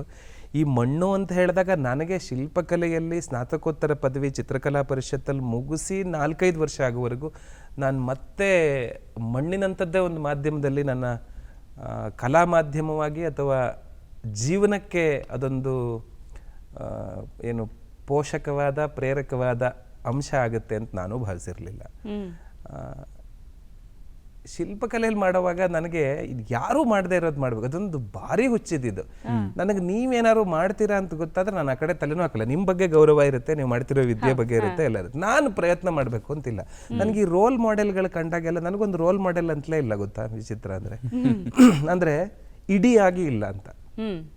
ಅವ್ರದ್ದು ಯಾವುದೋ ಒಂದು ಅಂಶ ಇಷ್ಟ ಆಗುತ್ತೆ, ಪೂರ್ತಿಯಾಗಿ ಅವರು ಹಿಂಗೆ ಓಡಾಡ್ದಂಗೆ ಓಡಬೇಕು, ಅವ್ರು ಕೂದಲು ಬಿಟ್ಟಂಗೆ ಬಿಡಬೇಕು, ಡ್ರೆಸ್ ಹಾಕಿದಾಗ ಹಾಗೆಲ್ಲ ಅನ್ಸೋದಿಲ್ಲ. ಡ್ರೆಸ್ ಹಾಕೋದು ಒಬ್ರು ಚೆನ್ನಾಗಿರುತ್ತೆ, ಒಬ್ರು ಚಿತ್ರ ಚೆನ್ನಾಗಿ ಮಾಡ್ತಾರೆ, ಒಬ್ರದ್ದು ಮಾತು ಚೆನ್ನಾಗಿರುತ್ತೆ ಅಂತ 1000 ಅಂಶಗಳು 1000 ಕಡೆಯಿಂದ ಕಲಿಯೋದಿದೆ. ಇಡಿಯಾಗಿ ಒಬ್ಬನ ಒಪ್ಕೊಳ್ಳೋಕೆ ನನ್ನ ಹತ್ರ ಆಗೋದೇ ಇಲ್ಲ. ಹಾಗಾಗಿ ನಾನೇನು ಅದ್ರ ಬೆನ್ನೇ ಬೀಳಲಿಲ್ಲ. ಈ ಚಿತ್ರದಲ್ಲೂ ಹಾಗೆ ನನಗೆ ಹೊಸದು ಮಾಡಬೇಕು ಅಂತಾಗೆಲ್ಲ ಮಣ್ಣಲ್ಲಿ ಶಿಲ್ಪ ಮಾಡೋರಿದ್ದಾರೆ, ಕಲ್ಲಲ್ಲಿ ಮಾಡೋರಿದ್ದಾರೆ. ನಾನು ಅದು ಯಾವುದ್ರಲ್ಲೂ ಮಾಡಬಾರ್ದು ಅಂತ. ನೀವು ಈ ಮರಳೆಲ್ಲ ಜರಡಿ ಹಿಡಿಯೋದಕ್ಕೆ ಒಂದು ಇದನ್ನ GI ಮೆಶ್ ಬರುತ್ತೆ ನೋಡಿದ್ರೆ, ಮೆಶಲ್ಲಿ ಸ್ಕಲ್ಪ್ಚರ್ ಮಾಡ್ತಾ ಇದ್ದೆ. ಅಕ್ರಿಲಿಕ್ ಗ್ಲಾಸ್ ಬರುತ್ತಲ್ಲ, ಮಾಮೂಲಿ ಗ್ಲಾಸ್ ಥರ ಇದೆ, ಅದನ್ನು ಟ್ವಿಸ್ಟ್ ಟರ್ನ್ ಮಾಡಿ ಅದನ್ನು ಪ್ರೆಸ್ ಮಾಡಿ ಅದರಲ್ಲಿ ಸ್ಕಲ್ಪ್ಚರ್ ಮಾಡ್ತಾ ಇದ್ದೆ. ನಾನು ಇದನ್ನು ಮಾಡಲೇ ಇಲ್ಲ, ಬೇರೆದು ಹೆಚ್ಚು ಮಾಡಲೇ ಇಲ್ಲ. ಅದಕ್ಕೆ ಆಪ್ಟಿಕ್ ಫೈಬರ್ ಥರ ಯೂಸ್ ಮಾಡ್ಬೋದು. ಅದನ್ನು ನೀವು ಕೆಳಗಡೆ ಬಫಿಂಗ್ ಮಾಡಿ ಕೆಳಗಡೆ ಲೈಟ್ ಕೊಟ್ಟರೆ ಅದು ಆಪ್ಟಿಕ್ ಫೈಬರ್ ಥರ ಕಾಣಿಸುತ್ತೆ. ಅದ್ರ ಮೇಲೆ ಎನ್ಗ್ರೇವ್ ಮಾಡಿದ್ರೆ ಅದ್ಭುತವಾಗಿ ಕಾಣಿಸುತ್ತೆ. ನೀವಲ್ಲಿ SPB ಅವ್ರಿಗೆ ಕೊಟ್ಟಿರೋದೊಂದು ಚಿತ್ರ ತೋರಿಸಿದ್ರಿ, ಅದೇ ಅದು SPB ಅವ್ರಿಗೆ ನಾನು ಕೊಡ್ತಾ ಇರೋದು. ಆ ಗ್ಲಾಸ್ ಥರ ಕಾಣಿಸುತ್ತಲ್ಲ, ಅದು 2 ನಿಮಿಷದ 3 ನಿಮಿಷದ ಯಾವುದೋ ಒಂದು ಹಾಡಿನ ಒಳಗಡೆ ಅವ್ರ ಚಿತ್ರ ಮಾಡಿ ಅದಕ್ಕೆ ಲೈಟ್ ಹಾಕಿ ಅವ್ರಿಗೆ ಕೊಟ್ಟಿದ್ದು. ಆ ಥರದ್ದು ಸುಮಾರು ಒಂದು 8-10 ಮಾಧ್ಯಮದಲ್ಲಿ ನಾನು ಚಿತ್ರ ಸ್ಟೇಜ್ ಮೇಲೆ ಪ್ರೆಸೆಂಟ್ ಮಾಡ್ತೇನೆ. ಅದು ಯಾವುದನ್ನು ಯಾಕೆ ಇಂಟ್ರಡ್ಯೂಸ್ ಮಾಡ್ತಾ ಇಲ್ಲ ಅಂದರೆ ಈ ಕುದುರೆ ಓಡೋಷ್ಟು ದಿವಸ ಓಡಲಿ ಅಂತ. ಅಲ್ಲಿ ನೋಡ್ತಾ ಇದೀವಿ ನಾವಿವಾಗ. ಕರೆಕ್ಟ್. ಅದು ಎಕ್ರಿಲಿಕ್ ಶೀಟ್, ಅದು ಎನ್ಗ್ರೇವಿಂಗ್ ಮಾಡಿ, ಎನ್ಗ್ರೇವಿಂಗ್ ಗೊತ್ತಿದ್ದಲ್ಲ, ಅದಕ್ಕೂ ಅಷ್ಟೇ ಎನ್ಗ್ರೇವಿಂಗ್ಗೆ ಏನು ಟೂಲ್ ಯೂಸ್ ಮಾಡೋದು, ಸುಮ್ಮನೆ ಮಾಮೂಲಿ ನೈಫ್ನಲ್ಲಿ ಕೆರೆದ್ರೆ ಹೆಂಗೆಂಗೋ ಹೋಗ್ಬಿಡುತ್ತೆ ಕಂಟ್ರೋಲ್. ನಿಮ್ಮ ಡೆಂಟಿಸ್ಟ್ ಹತ್ರ ಹೋದಾಗ ನಿಮ್ಮ ಹಲ್ಲನ್ನು ತೂತ್ ಮಾಡೋದಕ್ಕೆ ಒಂದು ಡ್ರಿಲ್ ಥರದ್ದು ಯೂಸ್ ಮಾಡಿರ್ತಾರಲ್ವ, ನನಗೂ ಹೋದಾಗ ಅದನ್ನ ಯೂಸ್ ಮಾಡಿದ್ನಾಗ ಅದನ್ನ ತೊಗೊಂಡು ನೋಡಿ ಇದನ್ನ ನಾನು ಉಪಯೋಗಿಸ್ಬೇಕು ಅಂತ ಆ ಥರದ್ದನ್ನು ತೊಗೊಂಬಂದು ಅದರಲ್ಲಿ ಆ ಮೆಷಿನಲ್ಲಿ ಮಾಡಿ. ಅಲ್ಲ, ನಿಮ್ಮ ಮೇಷ್ಟ್ರು ಮಾತನ್ನು ತುಂಬಾ ಪಾಲಿಸ್ತಾ ಇದ್ರಿ, ದಿನ ಒಂದು ಹೊಸ ತಪ್ಪು ಮಾಡುವಂತ. ಖಂಡಿತ ಹೌದು. ನನಗೆ ಇವತ್ತಿಗೂ ಅಷ್ಟೇ, ನನಗೆ ಈಗ ನಾನು ಇನ್ನು ಮುಂದೊಂದು 4-5 ಐಡಿಯಾ ಇದೆ ನನ್ನ ಹತ್ರ. ಯಾಕೆ ಹಾಗೆ, ನಾನು ಈಗ ಮರಳು ಕಲೆ ಶುರು ಮಾಡಿದ ಮೇಲೆ ಜಗತ್ತಿನ ಬೇರೆ ಬೇರೆ ವೇದಿಕೆಗಳಿಗೆ ಹೋಗಬೇಕಾಗುತ್ತೆ. ಯಾವುದ್ಯಾವುದೋ ಕಲೆಗಳೆಲ್ಲ ನೋಡಿದಾಗ ಇದನ್ನು ನಾವು ನಮ್ಮದಕ್ಕೆ ಹೇಗೆ ಬಗ್ಗಿಸ್ಕೊಳ್ಳೋದು ಅಂತ. ನನ್ನ ಸುಮ್ಮನೆ ಸಮಯ ಇರೋವಾಗೆಲ್ಲ ಚಿಕ್ಕಪೇಟೆ ಅವೆನ್ಯೂ ರೋಡು ಮೈಸೂರಿನಲ್ಲಿ ಅದರ ಮಂಡಿ ಮಾಲ್ ಅದು ಗುಜರಿಗಳಲ್ಲಿ ಓಡಾಡೋದು ವೇಸ್ಟ್ ಅನ್ನ. ಯಾಕೆಂದ್ರೆ ನಮ್ಮ ಹತ್ರ ಅವ್ರು ಹೇಳಿದಷ್ಟು ದುಡ್ಡು ಕೊಂಡ್ಕೊಳ್ಳೋಕೆ ನಮ್ಮ ಹತ್ರ ದುಡ್ಡು ಇರೋದಿಲ್ಲ. ಅದಕ್ಕೇನು ಮಾಡೋದು, ವೇಸ್ಟ್ ಅಂತ ಬಿದ್ದಿರೋದು ಅವ್ರಿಗೆ ವೇಸ್ಟ್. ಅದು ನಾವು ಅದರಲ್ಲಿ ಏನಾದ್ರು ಮಾಡಬಹುದಾ ಅಂತಲೇ ಸದಾ ತುಡಿತಾ ಇದ್ದಿದ್ದು. ಈಗ ನನಗೂ ಸುಮಾರು ಒಂದಷ್ಟು ಯೋಚನೆಗಳಿದೆ ಈ ಥರದ್ದು ಕಲಾ ಮಾಧ್ಯಮಗಳನ್ನ. ನಿಮ್ಗೆ ಸುಮ್ಮನೆ ಒಂದು ಮಾತಿಗೆ ಹೇಳ್ತೀನಿ ನೋಡಿ, ಸಂಗೀತಗಾರರು ಒಂದು 20 ಜನ ಬೇರೆ ಬೇರೆ ವಾದ್ಯ ಒಂದೇ ರಾಗಕ್ಕೆ ಒಂದೇ ತಾಳಕ್ಕೆ ನುಡಿಸ್ತಾರಲ್ವಾ, ಹೌದಾ? ಅವ್ರು ಇಷ್ಟು 10 ನಿಮಿಷದ ಒಳಗಡೆ ಎಲ್ಲ ಸೇರಿ ಒಂದೇ ಕಲಾಕೃತಿ ಮಾಡೋದಲ್ವಾ. ನಾವು ದೃಶ್ಯ ಕಲಾವಿದರು 20 ಜನ ವೇದಿಕೆಗೆ ಬಂದು ಒಂದೊಂದು ಚೂರು ಪೇಂಟಿಂಗ್ ಮಾಡ್ತೀವಿ ಅಂತ ಇಟ್ಕೊಳ್ಳೋಣ.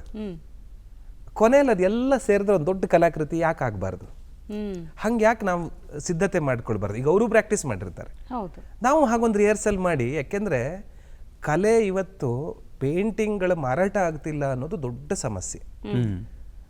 ಅದು ಯಾಕೆ ಹಂಗಾಗಿದೆ ಅಂದರೆ, ಗಣೇಶ್ ಅವರು, ಶತಾವಧಾನಿ ಗಣೇಶ್ ಅವ್ರು ಹೇಳಿರೋ ಮಾತನ್ನು ಮತ್ತೊಮ್ಮೆ ಸರಿಯಾಗಿ ಕೇಳಿಸ್ಕೊಂಡ್ರೆ ಅರ್ಥ ಆಗುತ್ತೆ. ಸೈನ್ಸಲ್ಲಿ ಪ್ರಾಡಕ್ಟ್ಗೆ ವ್ಯಾಲ್ಯೂ, ಆರ್ಟಲ್ಲಿ ಪ್ರೋಸೆಸ್ಗೆ ವ್ಯಾಲ್ಯೂ.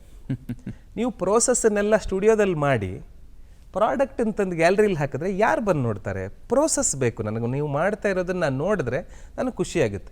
ಸ್ಟೇಜ್ ಮೇಲೆ ಬನ್ನಿ, 20 ಜನ ಗಾಂಧೀಜಿ ಚಿತ್ರ ಬಿಡಿಸ್ತೀರಾ, ಅಲ್ಲೇ ಮಾಡಿ. ಅದನ್ನ ಹೆಂಗೆ ನೀವು ಪ್ರಾಕ್ಟೀಸ್ ಮಾಡಿ. ಡಾನ್ಸರ್ಸ್ ಎಲ್ಲ ಈ ಕೋರಿಯೋಗ್ರಾಫ್ ಮಾಡ್ಕೊಳ್ಳಲ್ವಾ? ಮಾಡೋಣ, ಮಾಡಿದ್ರೆ ಆಗುತ್ತೆ. ಅದನ್ನೆಲ್ಲ ಆಮೇಲೆ ಏನಾಗುತ್ತೆ, ನೀವು ಆಗ್ಲೇ ಹೇಳಿದ್ರಲ್ಲ, ಕಾಳಿದಾಸನ ಮಾತಿನಿಂದ ಶುರು ಮಾಡಿದ್ರಲ್ಲ, ಇದು ಎಲ್ಲ ಕಾಲಕ್ಕೂ ಇರುವಂಥ ಸಮಸ್ಯೆ ಸರ್. ಹೊಸದನ್ನು ಮಾಡೋಕೆ ಹೊರಟಾಗ ಶಾಸ್ತ್ರೀಯ ಕಲೆಯವರು ಅದನ್ನು ಇದೊಂದು ಅಪ್ಪಟ ಮಡಿವಂತಿಕೆಯಿಂದ ದೂರ ಇಟ್ಬಿಡೋದು.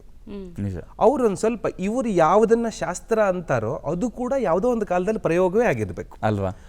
ಅದು ನಿರಂತರವಾದ ಪ್ರಕ್ರಿಯೆಗೆ ಒಳಪಟ್ಟು ಪ್ರದರ್ಶನಕ್ಕೆ ಜನರ ಮಧ್ಯೆ ಹೋಗಿ ಅದಕ್ಕೊಂದು ಶಾಸ್ತ್ರದ ಚೌಕಟ್ಟು ಏರ್ಪಡುತ್ತೆ ಅಲ್ವಾ? ಈಗ ನೀವು ಹೊಸ ಪ್ರಯೋಗವನ್ನೇ ಮಾಡಕ್ಕೆ ಬಿಡದೇ ಇದ್ದರೆ ಈ ವಿಜ್ಞಾನ ಆಗಲಿ ದೇಶ ಆಗಲಿ ಮುಂದೆ ಹೋಗೋಕೆ ಹೇಗೆ ಸಾಧ್ಯ? ಕಲೆ ಆಗಲಿ ವಿಜ್ಞಾನ ಆಗಲಿ ಅದರಲ್ಲಿ ಮುಂದೆ ಹೋಗುವಾಗ ಒಂದಷ್ಟು ಕಂಪ್ಲೀಟ್ ಶಾಸ್ತ್ರನ ಬ್ರೇಕ್ ಮಾಡಿ ಹೋಗಿ ಅಂತ ಹೇಳ್ತಾ ಇಲ್ಲ.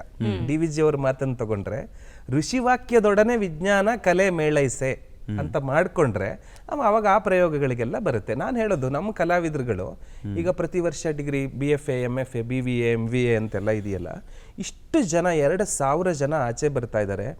ಯಾಕೆ ಕಳೆದ 10-11 ವರ್ಷದಿಂದ ಸ್ಯಾಂಡ್ ಆರ್ಟಿಸ್ಟ್ ರಾಘವೇಂದ್ರ ಹೆಗಡೆ ಒಬ್ಬನೇ ಯಾಕೆ ಮಾಡಬೇಕು? 100 ಜನ ಯಾಕೆ ಬರಬಾರ್ದು? ಕಳೆದ 12 ವರ್ಷದಿಂದ ವಿಲಾಸ್ ನಾಯಕ್ ಒಬ್ಬರೇ ಯಾಕೆ ಪರ್ಫಾರ್ಮ್ ಮಾಡ್ತಾ ಇದ್ದಾರೆ? ಅಂದರೆ ಆ ಮಟ್ಟಕ್ಕೆ ನೀವು ಯಾಕೆ ಕಾಂಪಿಟೇಟಿವ್ ಆಗಿ ತಗೊಂಡು ನಾನು ಮಾಡಬಹುದು ಅಂತ ಕೂಡ ಯಾಕೆ ಯೋಚನೆ ಮಾಡೋದಿಲ್ಲ? ಅವರನ್ನು ಸುಮ್ಮನೆ ನಾನು ಹೇಳೋದು ಅವರದ್ದೇ ಗುಂಪು ಸೇರ್ಕೊಂಡಾಗ ಇದೆಲ್ಲ ಆರ್ಟೇ ಅಲ್ಲ, ನಮಗೆ ಮೂಡ್ ಬರಲ್ಲ ಸ್ಟೇಜ್ ಮೇಲೆ ಮಾಡೋದಕ್ಕೆ. ಅಯ್ಯೋ ಆಯಿತು, ನಮಗೆ ನಾನು ಯಾವಾಗಲೂ ಹೇಳೋದಿದೆ, ನಮಗೆಲ್ರಿಗೂ ಈ ಸ್ಟೇಜ್ ಮೇಲೆ ಈ ದೃಶ್ಯಕಲೆಯನ್ನು ಮೊಟ್ಟ ಮೊದಲಿಗೆ ಬಾರಿಗೆ ಮಾಡಬಹುದು ಅಂತ ತೋರಿಸಿಕೊಟ್ಟವರು ಪ್ರಾತಸ್ಮರಣೀಯರು BKS ವರ್ಮಾ ಅವರು. ಅವರು ನನ್ನ ಅಂದಾಜಿನಲ್ಲಿ ಜಾಗತಿಕ ಇತಿಹಾಸದಲ್ಲೇ ಮೊದಲ ಬಾರಿಗೆ ದೃಶ್ಯಕಲೆಯನ್ನು ನೇರ ಪ್ರಸಾರದಲ್ಲಿ ಅಂದರೆ ಸ್ಟೇಜ್ ಮೇಲೆ ಮಾಡಬಹುದು ಅಂತ ತೋರಿಸ್ಕೊಟ್ಟವರು. ನಾವು ಅವ್ರನ್ನ ಪೂರ್ವಾಚಾರ್ಯರು ಅಂತ ಭಾವಿಸ್ತೀವಿ. ಇವರೆಲ್ಲ ಅವರನ್ನ ಅದು ಗಿಮಿಕ್, ಅದು ಆರ್ಟೇ ಅಲ್ಲ ಅಂತಾರೆ. ಆಯ್ತಾ? ಆಯ್ತು, ಅದು ಅವರ ಮನಸ್ಥಿತಿ, ಒಪ್ಕೊಳ್ಳೋಣ, ನನಗೇನು ಅವ್ರ ಬಗ್ಗೆ ಆಕ್ಷೇಪ ಇಲ್ಲ. ವರ್ಮರು ಏನು ಹೇಳ್ತಾರೆ ಗೊತ್ತಾ? ನಮಗೆ ನಿರಂತರ ಸಂಪರ್ಕದಲ್ಲಿ ರಾಘವೇಂದ್ರ, ಇದು ನಾವೇನು ಮಾಡ್ತೀವಲ್ಲ ಸ್ಟೇಜ್ ಪರ್ಫಾರ್ಮೆನ್ಸು, ಇದು ಉತ್ಸವ ಮೂರ್ತಿ ಪೂಜೆ, ಮೂಲ ಮೂರ್ತಿ ಪೂಜೆ ಮನೇಲಿ ಮಾಡಬೇಕು ಅಂತ. ದಿನ ನಿರಂತರವಾದ ಕಲಾ ಚಟುವಟಿಕೆ ಇರಲಿ, ಇದನ್ನ ಜನರಿಗೆ ರೀಚ್ ಮಾಡಿಸೋದಕ್ಕೋಸ್ಕರ ಇರಲಿ. ನೀವು ಅಲ್ಲಿಗೆ ಹೋಗಿ ಜನರನ್ನ ತಲುಪಿ ಅಲ್ಲಿಂದ ಗ್ಯಾಲರಿಗೂ ಕರ್ಕೊಂಬನ್ನಿ, ನಿಮ್ಮ ಪೇಂಟಿಂಗ್ ಹತ್ರ ನೋಡೋದಕ್ಕೆ ಕರ್ಕೊಂಬನ್ನಿ. ಎಷ್ಟು ಒಳ್ಳೆ ಅಂಶದಲ್ವ? ಹುಡುಕೊಳ್ಳೋನಿಗೆ 1000 ಒಳ್ಳೆ ಅಂಶಗಳು ಸಿಗುತ್ತೆ. ಆಸಕ್ತಿಯಿಂದ ಗಮನಿಸಬೇಕು. ಅಲ್ಲ, ನೀವು ಅನೇಕ ವೇದಿಕೆ ಕಾರ್ಯಕ್ರಮಗಳು, ಅನೇಕ ಪ್ರತಿಷ್ಠಿತ ಕಂಪನಿಗಳಲ್ಲೂ ಕೂಡ ಸಾಕಷ್ಟು ಕಾರ್ಯಕ್ರಮಗಳು ಕೊಟ್ಟಿದ್ದೀರಿ. ಅದ್ರ ಮೊದಲ ಬಾರಿ ವೇದಿಕೆ ಹತ್ತಿದ್ದು ಯಾವಾಗ? ಹೇಗಿತ್ತು ಆ ಒಂದು ಕ್ಷಣ? ಅದು ತುಂಬ ಒಳ್ಳೆಯ ಅನುಭವ. ನನ್ನ ಜೀವನದ ದಿಕ್ಕು ಬದಲಿಸಿದ್ದು ಅಂತ ಹೇಳ್ಬಹುದಾದದ್ದು ಈ ನಾಡಿನ ಪ್ರಖ್ಯಾತ ಕೊಳಲು ವಿದ್ವಾಂಸರಾದ HS ವೇಣುಗೋಪಾಲ್ ಅವರು. ಅವರ ಒಂದು ವಿಶೇಷ ಪರಿಕಲ್ಪನೆಯಲ್ಲಿ ಒಂದು ಇಡೀ ದಿನದ ಕಲಾ ಉತ್ಸವ ಮಾಡ್ತಾರೆ, ಕಲಾರ್ಣವ ಅಂತ. ಆ ಕಲಾರ್ಣವ ಕಾರ್ಯಕ್ರಮದಲ್ಲಿ ಈ ಹಿಂದೆ ಅಂದರೆ ನಾನು ಮಾಡಿದಾಗ 5ನೇದೋ 6ನೇದೋ ಕಲಾರ್ಣವ ಅದು. ಅಲ್ಲಿವರೆಗೂ ನಾನು ಪೃಚ್ಛಕನಾಗಿ, ಅವಧಾನದಲ್ಲಿ ಪೃಚ್ಛಕನಾಗಿ, ಮಧ್ಯಮ ವ್ಯಾಯೋಗದ ನಾಟಕದ ಕಲಾವಿದನಾಗಿ ಬೇರೆ ಬೇರೆ ಕಾರ್ಯಕ್ರಮದಲ್ಲಿ ಪಾಲ್ಗೊಂಡಿದ್ದೆ. ಅಷ್ಟರ ಮಧ್ಯದಲ್ಲಿ ನನಗೆ ಯಾವಾಗಲೂ ನನ್ನ ಸ್ನೇಹಿತರೊಬ್ಬರು ಉಕ್ರೇನ್ ಇಲಾನಾ ಯಹವ ಅಂತ, ನಾನು ಅವ್ರನ್ನ ಯಾವಾಗಲೂ ನನ್ನ ಮಾತಾಡಿಸಿದಾಗೆಲ್ಲ ಅವ್ರ ಹೆಸರನ್ನು ಹೇಳ್ತೇನೆ. ಯಾಕೆಂದ್ರೆ ನಾನು ಸ್ಫೂರ್ತಿಗೊಂಡಿದ್ದಲ್ಲಿಂದ. ಯಾವುದಾದ್ರೂ ಒಂದು ಹಿಟ್ಟಿಂಗ್ ಪಾಯಿಂಟ್ ಬೇಕಲ್ಲ, ಅದು ಅಲ್ಲಿಂದ ಆಗಿತ್ತು. ಯಾರೋ ನನ್ನ ಸ್ನೇಹಿತ ವ್ಯಾಸ ಅಂತ ಕಳಿಸಿರೋ ವಿಡಿಯೋ ನೋಡಿದಾಗ ಇದು ತುಂಬ ಚೆನ್ನಾಗಿದೆಯಲ್ಲ, ಹೆಂಗಿದೆ, ಇದನ್ನ ಹೆಂಗಾರು ಟ್ರೈ ಮಾಡಬೇಕು ಅಂತ ಅನಿಸಿದ್ದು. ಅದನ್ನು ಡಿಫ್ರೆಂಟಾಗಿ ಟ್ರೈ ಮಾಡಬೇಕು ಅಂತ. ಆ ಗ್ಲಾಸ್ ಮೇಲೆ ಮರಳು ಹಾಕಿ ಚಿತ್ರ ಮಾಡ್ತಾರೆ, ಇಷ್ಟು ಗೊತ್ತಾಗುತ್ತೆ. ಅಷ್ಟೇ ಆದ್ರೂ ಬರಲ್ಲ. ಆ ಗ್ಲಾಸ್ ಯಾವುದು? ಟ್ರಾನ್ಸ್ಪರೆಂಟ್ ಗ್ಲಾಸ್ ಆದ್ರೂ ಕಾಣಿಸೋದೇ ಇಲ್ಲ. ಆಮೇಲೆ ಕ್ಯಾಮ್ರಾ ಎಲ್ಲಿರುತ್ತೆ, ಲೈಟ್ ಎಲ್ಲಿರುತ್ತೆ, ಅದು ಹೇಗಿರುತ್ತೆ ಏನೂ ಗೊತ್ತಿಲ್ಲ. ಸುಮಾರು ಒಂದು 6 ತಿಂಗಳ ಶ್ರಮ. ಅದು ಹೇಗೆ ಮಾಡೋದು ಅಂತ, ನೀವು LED ಲೈಟ್ ಹಾಕಿದ್ರೆ ಫ್ಲಿಕ್ಕರ್ ಬರಕ್ಕೆ ಶುರು ಆಗುತ್ತೆ, ಈ ಬಲ್ಬ್ ಹಾಕಿದ್ರೆ ಹೀಟ್ ಆಗುತ್ತೆ. ಇದು ಆ ಟೆಕ್ನಿಕಲ್ ಚಾಲೆಂಜಸ್ನೆಲ್ಲ ಓವರ್ಕಮ್ ಮಾಡೋದು ಹೇಗೆ? ರೆಡಿ ಎಕ್ವಿಪ್ಮೆಂಟ್ ಅಲ್ಲ ಅದು.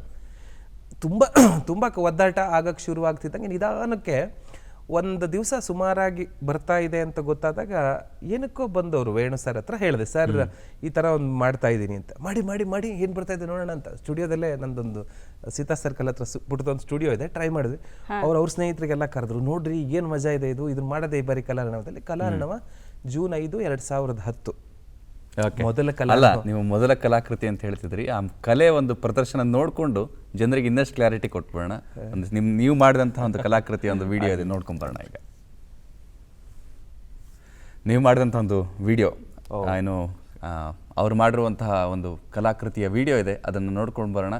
ಆಮೇಲೆ ಅವ್ರು ಹೇಳ್ತಾರಂಥ ವಿಚಾರ ಏನು ನಿಮಗೆ ಪಕ್ಕಾ ಅರ್ಥ ಆಗುತ್ತೆ.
ನಾವು ನೋಡ್ತಾ ಕೂತ್ಕೊಂಡ್ಬಿಟ್ಟಿದ್ವಿ ಸರ್. ಒಂದು ಅಂದರೆ ಅದ್ಭುತವಾದ ಮರಳು, ಯಾವ ಥರದ ಮರಳು ಬೇಕಾಗುತ್ತೆ ಇದಕ್ಕೆ, ಜೊತೆಗೆ ಬೆರಳ ಕಲೆ ಹೇಗೆ ಅಂತ ಇದು. ಹಿಂದಿನ ಮಾತಿಗೆ ಕಂಟಿನ್ಯೂ ಮಾಡಿ ಮುಂದೆ ಅದೇ ನೀವು ಸೀತಾ ಸರ್ಕಲ್ನ ಸ್ಟುಡಿಯೋದಲ್ಲಿ ಕೂತಿದ್ರಿ. ಮೊದಲ ಪ್ರದರ್ಶನದ ಬಗ್ಗೆ ನಾವು ಮಾತು ನಿಲ್ಲಿಸಿದ್ವಿ, ಅದನ್ನ ನೋಡ್ಕೊಂಡು ಬಂದ್ವಿ. ಜೂನ್ 5, 2010 ಮೊದಲ ಕಲಾರ್ಣವದಲ್ಲಿ ಪ್ರದರ್ಶನ ಆಗಿದ್ದು. ನನಗೆ ನನ್ನ ಪಕ್ಕದಲ್ಲಿ ನನ್ನ ಶ್ರೀಮತಿ ಅರ್ಚನಾ ಹೆಗಡೆ ನಿಂತಿದ್ಲು.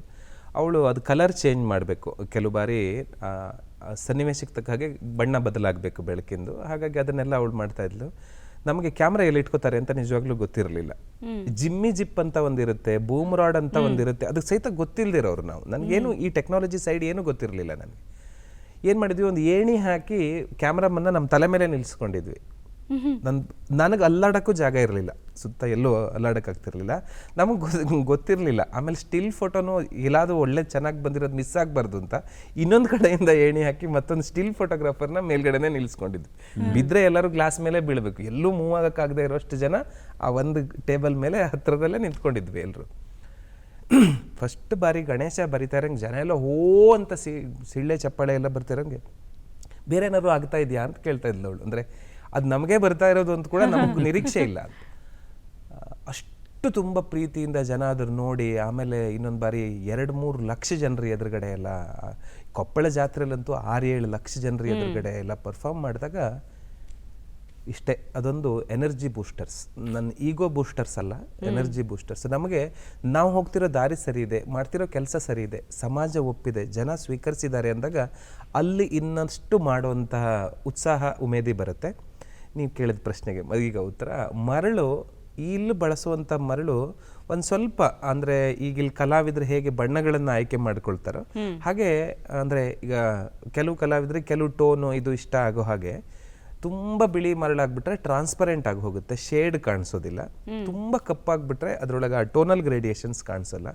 ಹಾಗಾಗಿ ಅದು ಎರಡರ ಮಧ್ಯದ ಸ್ಥಿತಿಯಲ್ಲಿರೋ ಮರಳು ನಾನು ಹೆಚ್ಚಾಗಿ ಉಪಯೋಗಿಸೋದು ವಿಶಾಖಪಟ್ಟಣಮಿಂದ ಮರಳನ್ನ ಮತ್ತು ಸೂರತ್ಕಲ್ ಮರಳನ್ನ ಮಿಕ್ಸ್ ಮಾಡಿ. ಅಂದರೆ ಸಡನ್ನಾಗಿ ಸಿಗೋದಿಲ್ಲ ನಿಮಗೆ, ತುಂಬ ನೋಡಿ ನಾನೊಂದು 10-20 ಕಡೆ ಮರಳನ್ನು ಟ್ರೈ ಮಾಡಿದ್ದೀನಿ. ನನ್ನ ಹತ್ರ ಈಗ ಚೈನಾದ ಮರಳಿದೆ, ದುಬೈದ ಮರಳಿದೆ, ಎಲ್ಲ ಎಷ್ಟೊಂದು ಕುವೈತಿದೆ, ಎಲ್ಲ ಕಡೆಯಿಂದನೂ ಮರಳು ತರಿಸಿ ಇರೋ ಮರಳು ಬೀಚ್ಗೆ ಹೋದಾಗ ಸಿಕ್ಕಿರೋ ಮರಳು ಎಲ್ಲನೂ ಚೆನ್ನಾಗಿರೋದಿಲ್ಲ. ಆದ್ರೆ ನಿಮ್ಗೆ ಅದೊಂದು ಆ ಟೋನ್ ನಿಮ್ಗೆ ನೋಡ್ತಿದ್ದಂಗೆ ಇದು ಚೆನ್ನಾಗಿದೆ ಅಂತ ಅನಿಸ್ಬೇಕು. ಮತ್ತೆ ಅದನ್ನ ಮಾಡಿದಾಗ ಈಗ ನೀವೆಲ್ಲ ಕಣ್ಣಿನ ಚಿತ್ರ ಬಂದಾಗ ನೋಡಿದ್ರಲ್ಲ, ಅದ್ರಲ್ಲಿ ನಾವು ಮಾಡಿದಾಗ ಹಿಂಗೊಂದು ಹಾಕಿದಾಗ ಆ ಉಬ್ಬು ತಗ್ಗುಗಳು ಕಾಣಿಸುತ್ತಲ್ಲ, ಆ ಏರು ತಗ್ಗು ನಾವೇನು ಡೆಪ್ತು ಅಂತ ಹೇಳ್ತೀವಲ್ಲ, ಅದು ಕಾಣಿಸೋ ಹಾಗೆ ಥರದ್ದು ಬಂದರೆ ಚೆನ್ನಾಗಿದೆ ಅಂತ ಲೆಕ್ಕ ಅಷ್ಟೇ. ಅದಕ್ಕಿನ್ನೇನು ಹೆಚ್ಚು ತಜ್ಞತೆ ಬೇಕಾಗಿಲ್ಲ. ಕರೆಕ್ಟ್ ನೋಡಿ ಅಲ್ಲಿ ಆ ಕಣ್ಣನ್ನ ಕಾಣಿಸುತ್ತಲ್ಲ, ಅಷ್ಟು ಬರೋ ಥರದ್ದು ಮರಳಾದ್ರೆ ಹೆಚ್ಚು ಸೂಕ್ತ ಅಂತ ನನ್ನ ಅನುಭವದ ಮಾತು. ಸೊ ಹಾಗಾಗಿ ರಾಘವೇಂದ್ರ ಹೆಗಡೆ ಅವ್ರಿಗೆ ಗಿಫ್ಟ್ ಕೊಡ್ಬೇಕಂದ್ರೆ ಮರಳು ತಂದು ಕೊಡ್ಬೋದು ಆಗ್ಬೋದು. ಯಾರೋ ಒಬ್ರು ಹಾಗೆ ಮಾತಾಡ್ತಾ ಕೇಳಿದ್ರು, ಈಗ ಏನು ಮರಳೆ ಅನ್ನನ ನಿಮಗೆ ಅಂತ. ಖಂಡಿತ ಅಂತ ಒಳ್ಳೆ ಪ್ರಶ್ನೆ ಕೇಳಿದ್ದಾರೆ. ಇದ್ರ ಮಧ್ಯೆ ರಾಘವೇಂದ್ರ ಹೆಗಡೆ ಅವರು ವೇದಿಕೆ ಮೇಲೆ ನಿಂತು ಅಥವಾ ಸ್ಟೇಜ್ ಮೇಲೆ ನಿಂತ್ಕೊಂಡು ಅಂತಿಂಥ ಹೆಣ್ಣು ನೀನಲ್ಲ, ನಿನ್ನಂಥ ಹೆಣ್ಣು ಇನ್ನಿಲ್ಲ ಅಂತ ಹಾಡ್ಬಿಟ್ರಂತೆ. ಯಾಕೆ ಹಾಡ್ಬಿಟ್ರಂತೆ ಅದನ್ನ? ಅದು ಮೈಸೂರು ಮಲ್ಲಿಗೆ ನಾಟಕ ತುಂಬ ಚೆನ್ನಾಗಿದೆ. ನೀವು ಆ ನಾಟಕ ಒಮ್ಮೆ ನೋಡಬೇಕು.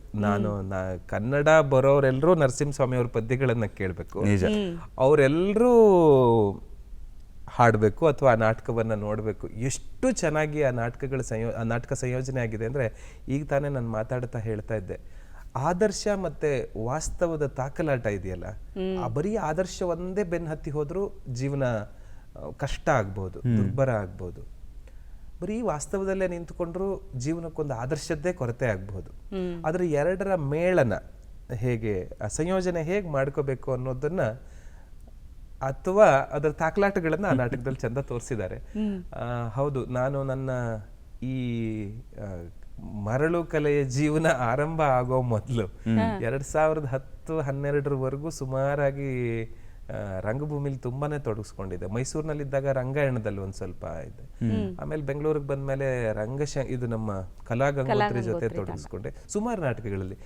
ಅದೃಷ್ಟ ಅಂದ್ರೆ ಮುಖ್ಯಮಂತ್ರಿ ಚಂದ್ರು ಅವ್ರ ಜೊತೆಗೆ ಮುಂಬೈಯಲ್ಲಿ ಆಗಿದ್ದ ಒಂದು ಶೋದಲ್ಲಿ ಮುಖ್ಯಮಂತ್ರಿ ಮಗನ ಪಾತ್ರ, ಅದನ್ನ 100 ಜನ ಮಾಡಿರ್ಬೋದು, ಆದ್ರೆ ಮುಖ್ಯಮಂತ್ರಿ ಮಾತ್ರ ಅವರೇ ಮಾಡ್ತಾರೆ. ಇವತ್ತಿಗೆ 700ನೇ ಪ್ರದರ್ಶನ ಆಗಿರೋದು. ಮಂದ್ರ, ಮುಖ್ಯಮಂತ್ರಿ, ಮೈಸೂರು ಮಲ್ಲಿಗೆ, ಮಧ್ಯಮ ವ್ಯಾಯೋಗ, ಈಡಿಪಸ್ಸು, ಯಾವಂತೂ ಸುಮಾರು ಪ್ರೊಡಕ್ಷನಲ್ಲಿ ಮಾಡಿದೆ. ಅದರಲ್ಲಿ ಆ ಮೈಸೂರು ಮಲ್ಲಿಗೆಯಲ್ಲಿ ಅಳಿಯನ್ ಪಾತ್ರ ಬರುತ್ತೆ. ಆ ಘಟನೆ ನೀವು ನಾಟಕ ನೋಡಿದ್ರೆ ಚೆನ್ನಾಗಿದೆ.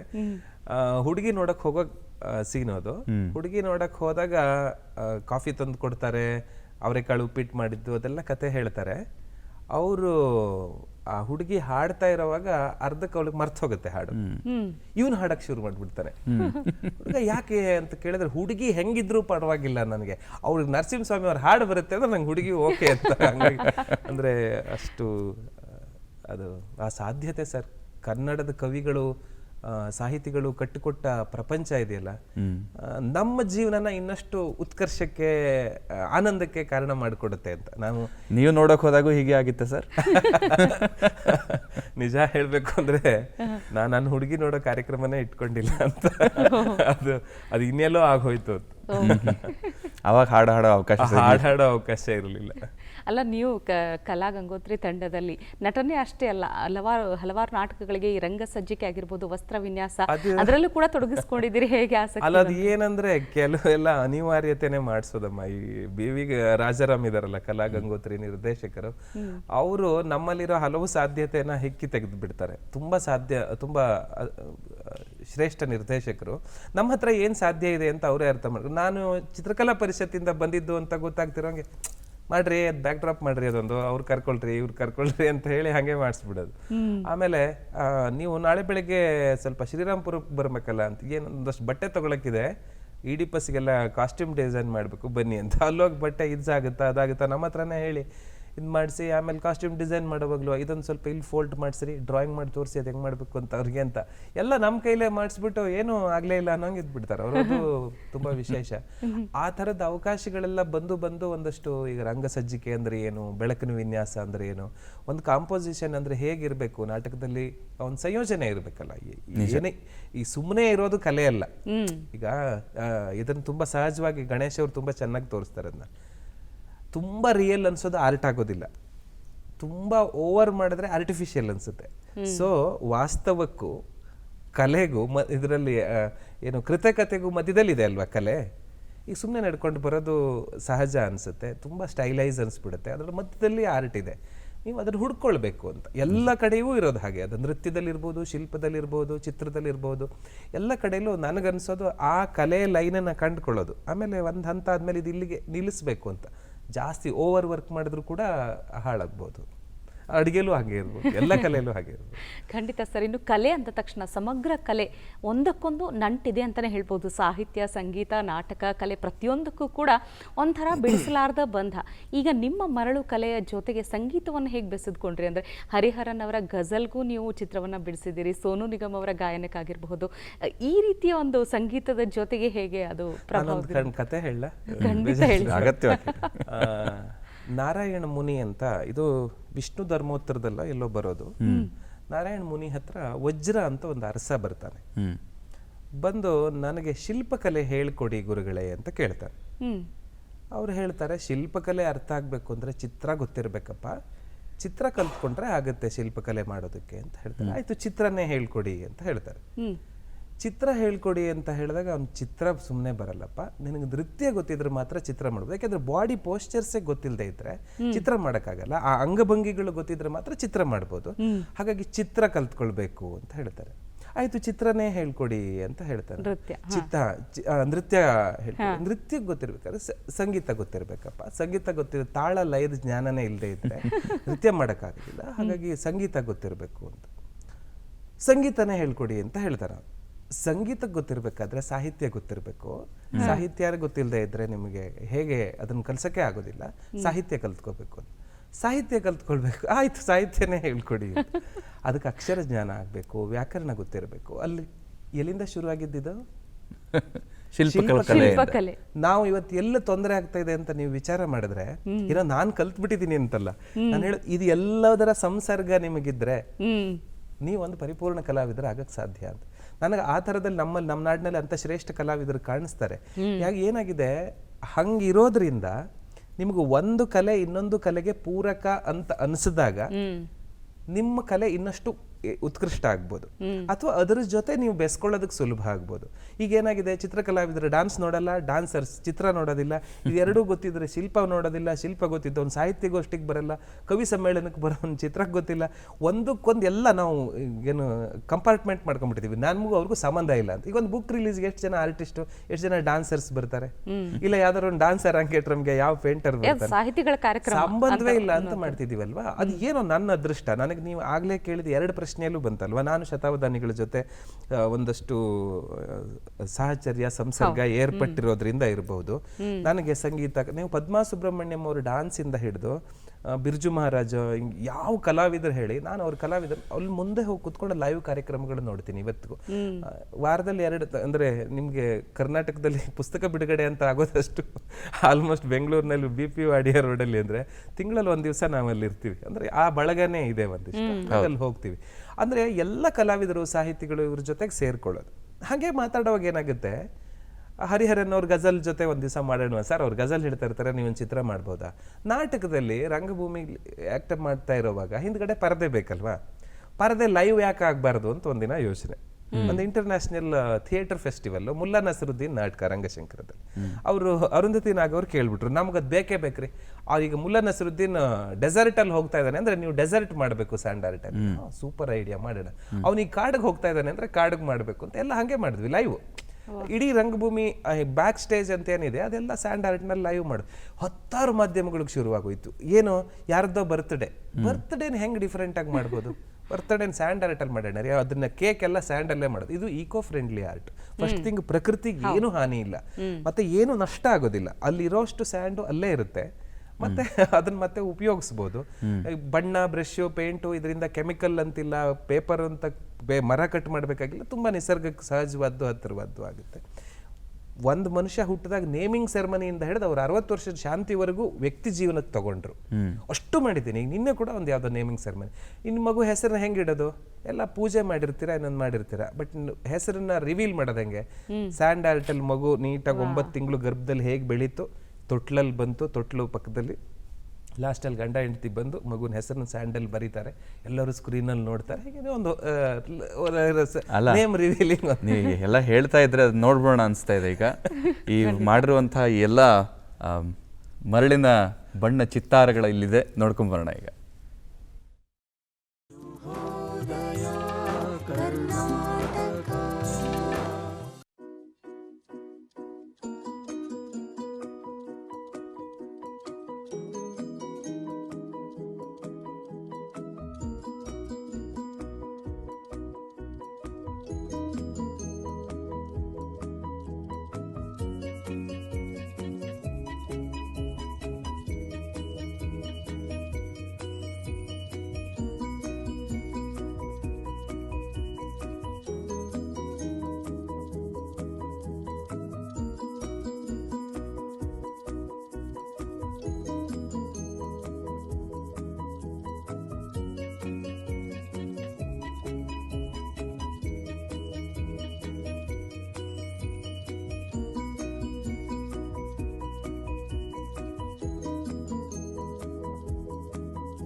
ನಿಜವಾಗ್ಲೂ ಸರ್ ಅದ್ಭುತವಾಗಿ, ಅಂದರೆ ಎಲ್ಲೆಲ್ಲಿ ಕೂಡ ಈ ಥರ ಒಂದು ಮರಳು ಚಿತ್ರಕಲೆಯನ್ನು ಪ್ರದರ್ಶಿಸಬಹುದು ಅನ್ನೋದಕ್ಕೆ ಸಾಧ್ಯತೆಗಳು ಎಲ್ಲ ಸಂದರ್ಭಗಳಲ್ಲೂ ಕೂಡ ಮರಳು ಚಿತ್ರಕಲೆಯಲ್ಲಿ ತೋರಿಸಬಹುದು ಅನ್ನೋಂಥದ್ದು.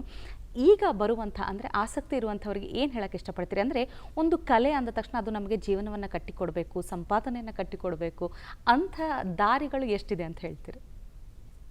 ಕೇವಲ ಪ್ರಚಾರ ಪ್ರಸಿದ್ಧಿಗಾಗಿ ಮಾತ್ರ ಅಲ್ಲದೆ ನಿಜವಾಗಿ ಸಾಧನೆ ಮಾಡೋಕೆ ಬರೋರಿಗೆ ಇದು ಎಲ್ಲ ಕ್ಷೇತ್ರಕ್ಕೂ ಅನ್ವಯ ಆಗುತ್ತೆ ಅಂತ ಅನ್ಸುತ್ತೆ. ತುಂಬ ಬಾರಿ ಏನು ಮಾಡ್ತಾರೆ, ಈ ಥರದ್ದೆಲ್ಲೋ ಟಿ ವಿನಲ್ಲಿ ಕಾರ್ಯಕ್ರಮ ನೋಡಿ ಯಾವುದೋ ರಿಯಾಲಿಟಿ ಶೋಗೆ ಹೋಗಬೇಕು ಅದಕ್ಕಾಗಿ ಹೇಳ್ಕೊಡಿ ಅನ್ನೋ ಥರದಲ್ಲಿ ಬರ್ತಾರೆ. ಆ ಥರ ಮಾಡಬೇಡಿ. ಜೀವನದಲ್ಲಿ ಯಾವುದಕ್ಕೂ ಶಾರ್ಟ್ ಕಟ್ ಇಲ್ಲ. ಒಂದಷ್ಟು ಶ್ರಮ ಹಾಕಿ ನಿಮ್ಮ ಜೀವನದಲ್ಲಿ ಯಾರು ಸಕ್ಸಸ್ಫುಲ್ ಅಂತಿದ್ದಾರೆ, ಯಾವ ಕ್ಷೇತ್ರದವ್ರನ್ನಾದರೂ ತಗೊಳ್ಳಿ, ತುಂಬ ಶ್ರಮ ವಹಿಸಿ ತುಂಬ ವರ್ಷಗಳ ನಿರಂತರ ಪರಿಶ್ರಮದಿಂದ ಅವ್ರು ಆ ಸ್ಟೇಜಿಗೆ ಬಂದಿರ್ತಾರೆ. ಶಾರ್ಟ್ ಕಟ್ ಇಲ್ಲ. ಹಾಗಾಗಿ ಯಾರು ಬೇಕಾದರೂ ಬನ್ನಿ. ಬರೀ ಇಂಜಿನಿಯರಿಂಗು ಮೆಡಿಕಲ್ಲು ಮಾತ್ರ ಅಲ್ಲ, ನನ್ನಂಥವ್ನು ಒಂದು ಹಿಡಿ ಮರಳು ಹಿಡ್ಕೊಂಡು 10 ದೇಶ ಸುತ್ತಾ ಇದ್ದೀನಿ, ಲಕ್ಷಾಂತರ ರೂಪಾಯಿ ಸಂಪಾದನೆ ಮಾಡ್ತಾ ಇದ್ದೀನಿ. ಹಾಗಾಗಿ ನೀವು ಎಲ್ಲರೂ ದುಡಿಯೋಕ್ಕೂ ಸಾಧ್ಯ ಇದೆ. ಒಳ್ಳೆ ಸಮಾಜ ನಿಮ್ಮನ್ನು ತುಂಬ ಗೌರವದಿಂದ ನಡೆಸ್ಕೊಳ್ಳುತ್ತೆ. ಒಬ್ಬ ಕಲಾವಿದನಿಗೆ ಅತ್ಯಂತ ಗೌರವದಿಂದ ನಡೆಸ್ಕೊಳ್ತಾ ಇದೆ ಸಮಾಜ. ಮತ್ತು ಮನೋರಂಜನೆಗಾಗಿ ಆಗಲಿ ಅಥವಾ ಬೋಧನೆಗಾಗಿ ಆಗಲಿ ಹೊಸ ಮಾಧ್ಯಮಗಳನ್ನು ಹುಡುಕ್ತಾ ಇದ್ದಾರೆ. ನೀವು ಹೊಸತನ ಇಟ್ಕೊಂಡು ಅದರಲ್ಲೂ ಕಲಾಕ್ಷೇತ್ರಕ್ಕೆ ಬಂದರೆ ಖಂಡಿತ ಇಡೀ ವಿಶ್ವವೇ ನಿಮಗೆ ಏನು ಕ್ಯಾನ್ವಾಸ್. ನೀವು ಅಲ್ಲೆಲ್ಲ ಪ್ರದರ್ಶನ ಮಾಡೋದಕ್ಕೆ ಅವಕಾಶ ಇದೆ. ನನಗಂತೂ ನಾನು ಬರೋವಾಗ ಈ ನಿರೀಕ್ಷೆ ಯಾವುದೂ ಇರಲಿಲ್ಲ. ಇವತ್ತಿಗೆ ನೀವು ಹೇಳಿದ ಹಾಗೆ 560 570 ಶೋಗಳ ಹತ್ತಿರ ಬಂದಿದೆ. ಈಗ ಇವತ್ತು ಸಂಜೆ ಕೂಡ ನಾನು ರಾಹುಲ್ ದ್ರಾವಿಡ್ ಜೊತೆಗೆ ಒಂದು ಕಾರ್ಯಕ್ರಮ ಮಾಡ್ತಾ ಇದ್ದೀನಿ. ಅವರು ವಾಲ್ ಅನ್ನೋ ಇದನ್ನೇ ಅಂತಹ ಎಷ್ಟೊಂದು ಜನ ಸಾಧಕರನ್ನು ಭೇಟಿ ಮಾಡೋದಕ್ಕೆ ಸಾಧ್ಯ ಇದೆ. ಎಂಥದ್ದೋ ಅಷ್ಟು ಜನರ ಮುಂದೆ ಕಾರ್ಯಕ್ರಮ ನೀಡೋದಕ್ಕೆ ಸಾಧ್ಯ ಇದೆ. ಅದೆಲ್ಲದಕ್ಕಿಂತ ನಿಷ್ಕಲ್ಮಶವಾದ ಪ್ರೀತಿ ಸಾಮಾನ್ಯ ಜನ ನಾನು ಹಿಂದೊಮ್ಮೆ ಹಂಚ್ಕೊಂಡಿದ್ದೆ ಅಂತ ಅನ್ಸುತ್ತೆ. ಮೈಸೂರಿನೊಂದು ಕಾರ್ಯಕ್ರಮದಲ್ಲಿ ಕಾರ್ಯಕ್ರಮ ಮುಗಿಸಿ ಆಚೆ ಬರ್ತಾ ಇದ್ದಂಗೆ ಒಂದು ಹೂವು ಮಾರೋ ಅಜ್ಜಿ ತಂದ 50 ರೂಪಾಯಿ ಕೊಟ್ಟರು. ಬಂದು ಉದ್ದಾಂಡ ನಮಸ್ಕಾರ ಮಾಡಿ, ಏನಂದರೆ ನಮ್ಮ ಕೈಲೂ ಇರೋದು ಮಣ್ಣೆ ಮಗ, ಇದರಲ್ಲೂ ಇರೋದು ಮಣ್ಣೆ, ಅದರಲ್ಲಿ ಏನು ತೋರಿಸ್ಬಿಟ್ಟೆ ನೀನು ಅಂತ ಭಾರಿ ನನಗೆ ಅದು ₹1,00,000 ತಗೊಂಡಿದ್ದ ಕಾರ್ಯಕ್ರಮಗಳಿಗಿಂತ ಅದು ಹೆಚ್ಚು ಸಮಾಧಾನ ಅಂತ ಅನಿಸಿರೋದು. ಏನಂದರೆ ಒಬ್ಬರು ಯಾರೋ ಅವ್ರ ಜೀವನದ ದುಃಖ ದುಮ್ಮಾನ 5 ನಿಮಿಷ ಚಿತ್ತವಿಶ್ರಾಂತಿ, ಕ್ಷಣಕಾಲ ಅವರ ಮೈ ಮರವು ಸಾಧ್ಯ ಆದರೆ ಅದನ್ನೇ ರಸಾನಂದ ಅಂತ ಏನು ಕರಿತೀವಲ್ಲ, ಒಂದು ಕ್ಷಣದ ಚಿತ್ರವಿಶ್ರಾಂತಿ, ನಿಮಗಿರೋ ನೋವು ದುಃಖ ಎಲ್ಲ ಮರೆತು 5 ನಿಮಿಷ ಆ ಕಲೆಯಲ್ಲಿ ತೊಡಕೊಳ್ಳೋಕೆ ಸಾಧ್ಯ ಆದರೆ, ಈಗ ನಿಮ್ಗೇನಾಗುತ್ತೆ ಸ್ಯಾಂಡಾರ್ಟಲ್ಲಿ ಸೊಂಡ್ಲ ಥರ ಕಾಣ್ತಾ ಇದೆ, ಗಣೇಶ ಇರ್ಬೋದು ಹಿಂಗೆ ನೋಡ್ತಾ ನೋಡ್ತಾ ನೋಡ್ತಾ ನೀವು ಒಂದು ಊಹೆ ಮಾಡ್ತಾ ನೋಡ್ತಾ ಇರ್ತೀರಲ್ಲ. ಈಗ ರೆಡಿಯಾಗಿ ಒಂದು ಗಣೇಶನೇ ಇದ್ರೆ ನಿಮ್ಗೇನು ಅನ್ಸೋದಿಲ್ವೇನೋ, ಅದು ಈಗ ಹಂಗಾಗುತ್ತೆ. ಈಗ ಹಂಗ ಒಂದು ಕುತೂಹಲ ಏರ್ಪಡ್ತಾ ಹೋಗುತ್ತೆ. ಅದೇ ಇನ್ನೊಂದು ಚಿತ್ರ ಆಗಿ ಮಾರ್ಪಡುತ್ತಲ್ಲ, ಅದನ್ನ ನೋಡುವಾಗ ನೀವು ನಿರಂತರ ನಿಮ್ಮನ್ನ ಅದ್ರೊಳಗೆ ತೊಡಗಿಸ್ಬಿಡುತ್ತೆ. ಹಾಗಾಗಿ ಅದೇನ್ ಮಾಡುತ್ತೆ ಅಂದ್ರೆ ಅಷ್ಟೊತ್ತು ನಿಮ್ಮನ್ನು ಹಿಡಿದಿಡುತ್ತೆ. ಹಾಗಾಗಿ ಅಷ್ಟು ಹೊತ್ತು ಸಮಾಜಕ್ಕೆ ಜನರಿಗೆ ಸಂತೋಷನೂ ಕೊಡ್ಬೋದು, ನೀವು ಸಂತೋಷವಾಗಿರ್ಬೋದು. ಕಲೆಯ ಮುಖ್ಯ ಲಕ್ಷಣನೇ ಅದು. ಮೊದಲೇದು ನಾವು ಸಂತೋಷವಾಗಿರೋಕ್ಕೆ ಸಾಧ್ಯ, ನೆಕ್ಸ್ಟ್ ಅದನ್ನು ನೋಡೋರನ್ನು ಸಂತೋಷವಾಗಿಡೋಕೆ ಸಾಧ್ಯ. ಮತ್ತೊಂದು ಸ್ಯಾಂಡ್ ಆರ್ಟ್ ಅಂದ ತಕ್ಷಣ ಆರಂಭದಲ್ಲೇ ನಾನು ಹೇಳಿದೆ, ಅಂದರೆ ಸಮುದ್ರ ದಡದಲ್ಲಿ ದೊಡ್ಡ ದೊಡ್ಡ ಕಲಾಕೃತಿಗಳು ರಾಶಿ ಮರಳು ಹಾಕೊಂಡು, ಅದಕ್ಕೂ ಇದಕ್ಕೂ ವ್ಯತ್ಯಾಸ ಅಂದರೆ ಯಾವ ರೀತಿಯ ನೈಪುಣ್ಯತೆಗಳು ಬೇಕಾಗುತ್ತೆ? ಎರಡಕ್ಕೂ ಅದರದ್ದೇ ಆದ ಸ್ಕಿಲ್ ಸೆಟ್ ಕೌಶಲ್ಯ ಬೇಕೇ ಬೇಕು. ಅದನ್ನು ಮರಳು ಶಿಲ್ಪ ಅಂತ ಕರಿಬಹುದು, ಇದನ್ನು ಮರಳು ಚಿತ್ರ ಅಂತ ಕರಿತೀವಿ. ಎಲ್ಲವೂ ತಾತ್ಕಾಲಿಕ.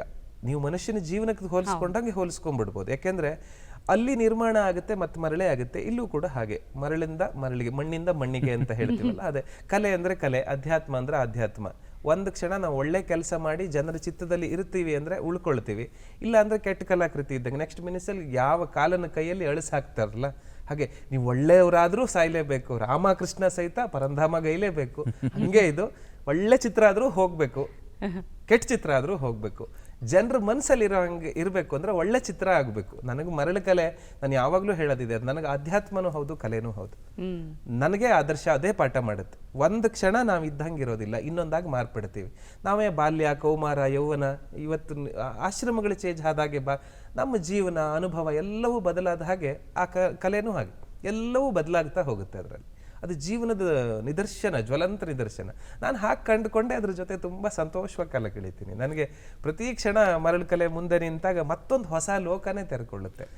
ಈಗ 500ಕ್ಕಿಂತ ಹೆಚ್ಚಿನ ಕಾರ್ಯಕ್ರಮ ಮಾಡಿದರೆ ನೀವು ಮೋಸ್ಟ್ ಚಾಲೆಂಜಿಂಗ್ ಅನಿಸಿದ್ದು ಹೇಗೆ ಮಾಡೋದಪ್ಪ ಇಷ್ಟು ಕಡಿಮೆ ಸಮಯ, ಅಥವಾ ಇದೊಂದು ಕಾನ್ಸೆಪ್ಟ್ ಬೇರೆ ಇದೆ, ಇದನ್ನ ಮುಟ್ಟೋದು ಹೇಗೆ, ಇದನ್ನ ಮಾಡೋದು ಹೇಗೆ ಅನ್ನೋಂಥ ಚಾಲೆಂಜಿಂಗ್ ಅನಿಸ್ತಂಥ ಪ್ರೋಗ್ರಾಮ್ಗಳಿದೆಯಾ? ಸುಮಾರು ಸನ್ನಿವೇಶಗಳು ಬರುತ್ತೆ ಸರ್. ಏನಾಗುತ್ತೆ, ತುಂಬಾ VIP-ಗಳಿರುವಾಗ ಯಾವುದೋ ದೇಶದ ಅಂಬಾಸಿಡರ್ ಇದ್ದಾರೆ, ಇನ್ನೊಂದು ಯಾವುದೋ ದೇಶದ ಪ್ರೈಮ್ ಮಿನಿಸ್ಟರ್ ಇದ್ದಾರೆ ಅಂದಾಗ ಅವ್ರು ಏನು ಮಾಡ್ತಾರೆ, ನಮ್ಮ ಮೇಲೆ ಪ್ರೆಷರ್ ಹಾಕ್ಬಿಡ್ತಾರೆ. ಸರ್ ಕರೆಕ್ಟಾಗಿ ಬರುತ್ತೆ ಅಂದರೆ ಅವ್ರಿಗೂ ಟೆನ್ಷನ್ನು ಸಹಜ, ನಾನು ಇಲ್ಲ ಅಂತ ಹೇಳಲ್ಲ. ನಾನು ಕೊರಿಯಾದ ಪ್ರೈಮ್ ಮಿನಿಸ್ಟರ್ಗೆ ಶೋ ಮಾಡಬೇಕಿತ್ತು. ಆವಾಗ ಹಾಗೆ ಅಲ್ಲಿ ಅದು ಹೇಳಿ ಕೇಳಿ ಅಲ್ಲಿ ಇರೋರೆಲ್ಲ ಕೊರಿಯನ್ಸು, ತುಂಬ ಪರ್ಟಿಕ್ಯುಲರ್. ಹಾಗಾಗುತ್ತಾ ಹೀಗಾಗುತ್ತಾ ಅಂತ ಒಂದು 20 ಬಾರಿ ರಿಹರ್ಸಲ್ ಮಾಡಿದ್ದಾರೆ. ನಾನು ಹೇಳಿದೆ, ನನ್ನ ಎನರ್ಜಿ ಎಲ್ಲ ರಿಹರ್ಸಲಲ್ಲೇ ಹಾಳು ಮಾಡಿಬಿಡ್ಬೇಡಿ, ನಾನೊಂದು ಸ್ವಲ್ಪ ಉಳಿಸಿ ಶೋ ಹೊತ್ತಿಗೆ ಏನಾದರೂ ಸ್ವಲ್ಪ ಇರಲಿ ಅಂತ. ಇಲ್ಲ ಸರಿ ಆಗ್ತಾ ಇಲ್ಲ ಮಾಡಬೇಕು, ಸರಿ ಆಗ್ತಾ ಇಲ್ಲ ಅಂದ್ರೆ ಅವ್ರಿಗೇನು ವರ್ಕ್ ಚೆನ್ನಾಗಿ ಬರ್ತಾ ಇಲ್ಲ ಅಂತಲ್ಲ, ಟೈಮಿಂಗ್ ಕರೆಕ್ಟ್ ಹೋಗಬೇಕು, ಮ್ಯೂಸಿಕ್ ಜೊತೆ ಸಿಂಕ್ ಆಗಬೇಕು, ಸರ್ ಹಿಂಗೆ ನೋಡೋಷ್ಟ್ರಲ್ಲ ಅದು ಹಂಗೆ ಇರಬೇಕು. ಸುಮ್ಮನೆ ಏನೇನೋ ಇವರೇ ಅಂದ್ಕೊಂಡು ಮಾಡಿಬಿಟ್ರೆ ಅವಾಗ ಅನ್ನೆಸೆಸರಿ ಬರ್ಡನ್ ಅದು. ಆ ಥರದ. ಆಮೇಲೆ BCCIಗೆ ಯಾವುದೋ ಒಂದು ಶೋ ಮಾಡ್ತಾನು ಹಾಗೆ. ತಂತ್ರಜ್ಞರೆಲ್ಲ ನಿಮ್ಗೆ ಗೊತ್ತಲ್ಲ, ESPN ಸ್ಟಾರ್ ಸ್ಪೋರ್ಟ್ಸ್ ಅಲ್ಲ, ಅದು ಯಾವುದೋ ಕಾರ್ಯಕ್ರಮ ಪ್ರಸಾರ ಆಗಬೇಕು, ಅವರು ಹಾಗೆ ಅನ್ನೆಸೆಸರಿ ತುಂಬ ಪ್ರೆಷರ್ ಮಾಡ್ತಾರೆ. ಹಾಗೊಂದು ಸ್ವಲ್ಪ ಟೆನ್ಷನ್ ವಿಷಯದಿಂದ. ಅದಿಲ್ಲ ಅಂದ್ರೆ ಇಲ್ಲ ಸರ್, ನಾನೀಗ ಆ ಟೆನ್ಷನ್ನು ನನಗೇನು ಅನ್ಸೋದೇ ಇಲ್ಲ. ಏನಂದರೆ ನನಗೆ ಎಷ್ಟು ಬರುತ್ತೆ ಅನ್ನೋದ್ರ ಬಗ್ಗೆ ನಂಗೆ ವಿಶ್ವಾಸ ಇದೆ. ಅವ್ನು ಏನು ಹೇಳಿದ್ರು ನನ್ನ ಹತ್ರ ಎಕ್ಸ್ಟ್ರಾ ಮಾಡೋಕ್ಕೆ ಆಗೋದಿಲ್ಲ. ಅವ್ನು ಹೇಳಿದಾನೆ ಅಂತ ನಾನು ಹೊಸದೇನೋ ಮಾಡೋಕ್ಕೂ ಆಗೋದು. ನನಗೆ ಬರೋ ವಿಶ್ವಾಸ ಇದ್ರೆ ಅವ್ನು ಟೆನ್ಷನ್ ಮಾಡ್ಕೊಂಡ್ರೆ ಅವ್ನಿಗೆ BP ರೈಸ್ ಆಗುತ್ತೆ, ನನಗೇನಾಗುತ್ತೆ, ನನಗೆ ಬರೋದು ನಾನು ಮಾಡೋದು, ನನ್ನ ತಲೆನೂ ಕೆಡಿಸ್ಕೊಳ್ಳೋಲ್ಲ ತುಂಬ ವಿಷಯ. ಆರಾಮಾಗಿ ನನಗೆ ಬರೋ ವಿಷಯಕ್ಕೆ ನಂಗೆ ವಿಶ್ವಾಸ ಇದೆ, ಅದಷ್ಟು ಮಾಡೇ ಮಾಡ್ತೀನಿ. ಅದಕ್ಕೆ ಈ ನಿಮ್ಮ ತಯಾರಿ ಪ್ರಿಪರೇಷನ್ಸ್ಗಳು ಹೇಗೆ? ಇಲ್ಲ ಸರ್, ನಾನು ತುಂಬ ಬಾರಿ ನನ್ನ ಸ್ಟುಡಿಯೋ ಅಂತ ಹೇಳಿದ್ನಲ್ಲ, ನನ್ನದು ಒಂದು ರೆಡಿ ಎಕ್ವಿಪ್ಮೆಂಟ್ ಇರುತ್ತೆ, ನಾನು ನಿರಂತರ ಪ್ರಾಕ್ಟೀಸ್ ಮಾಡ್ಕೊಳ್ತೀನಿ ನನಗೆ ಬೇಕಾಗಿರೋದು.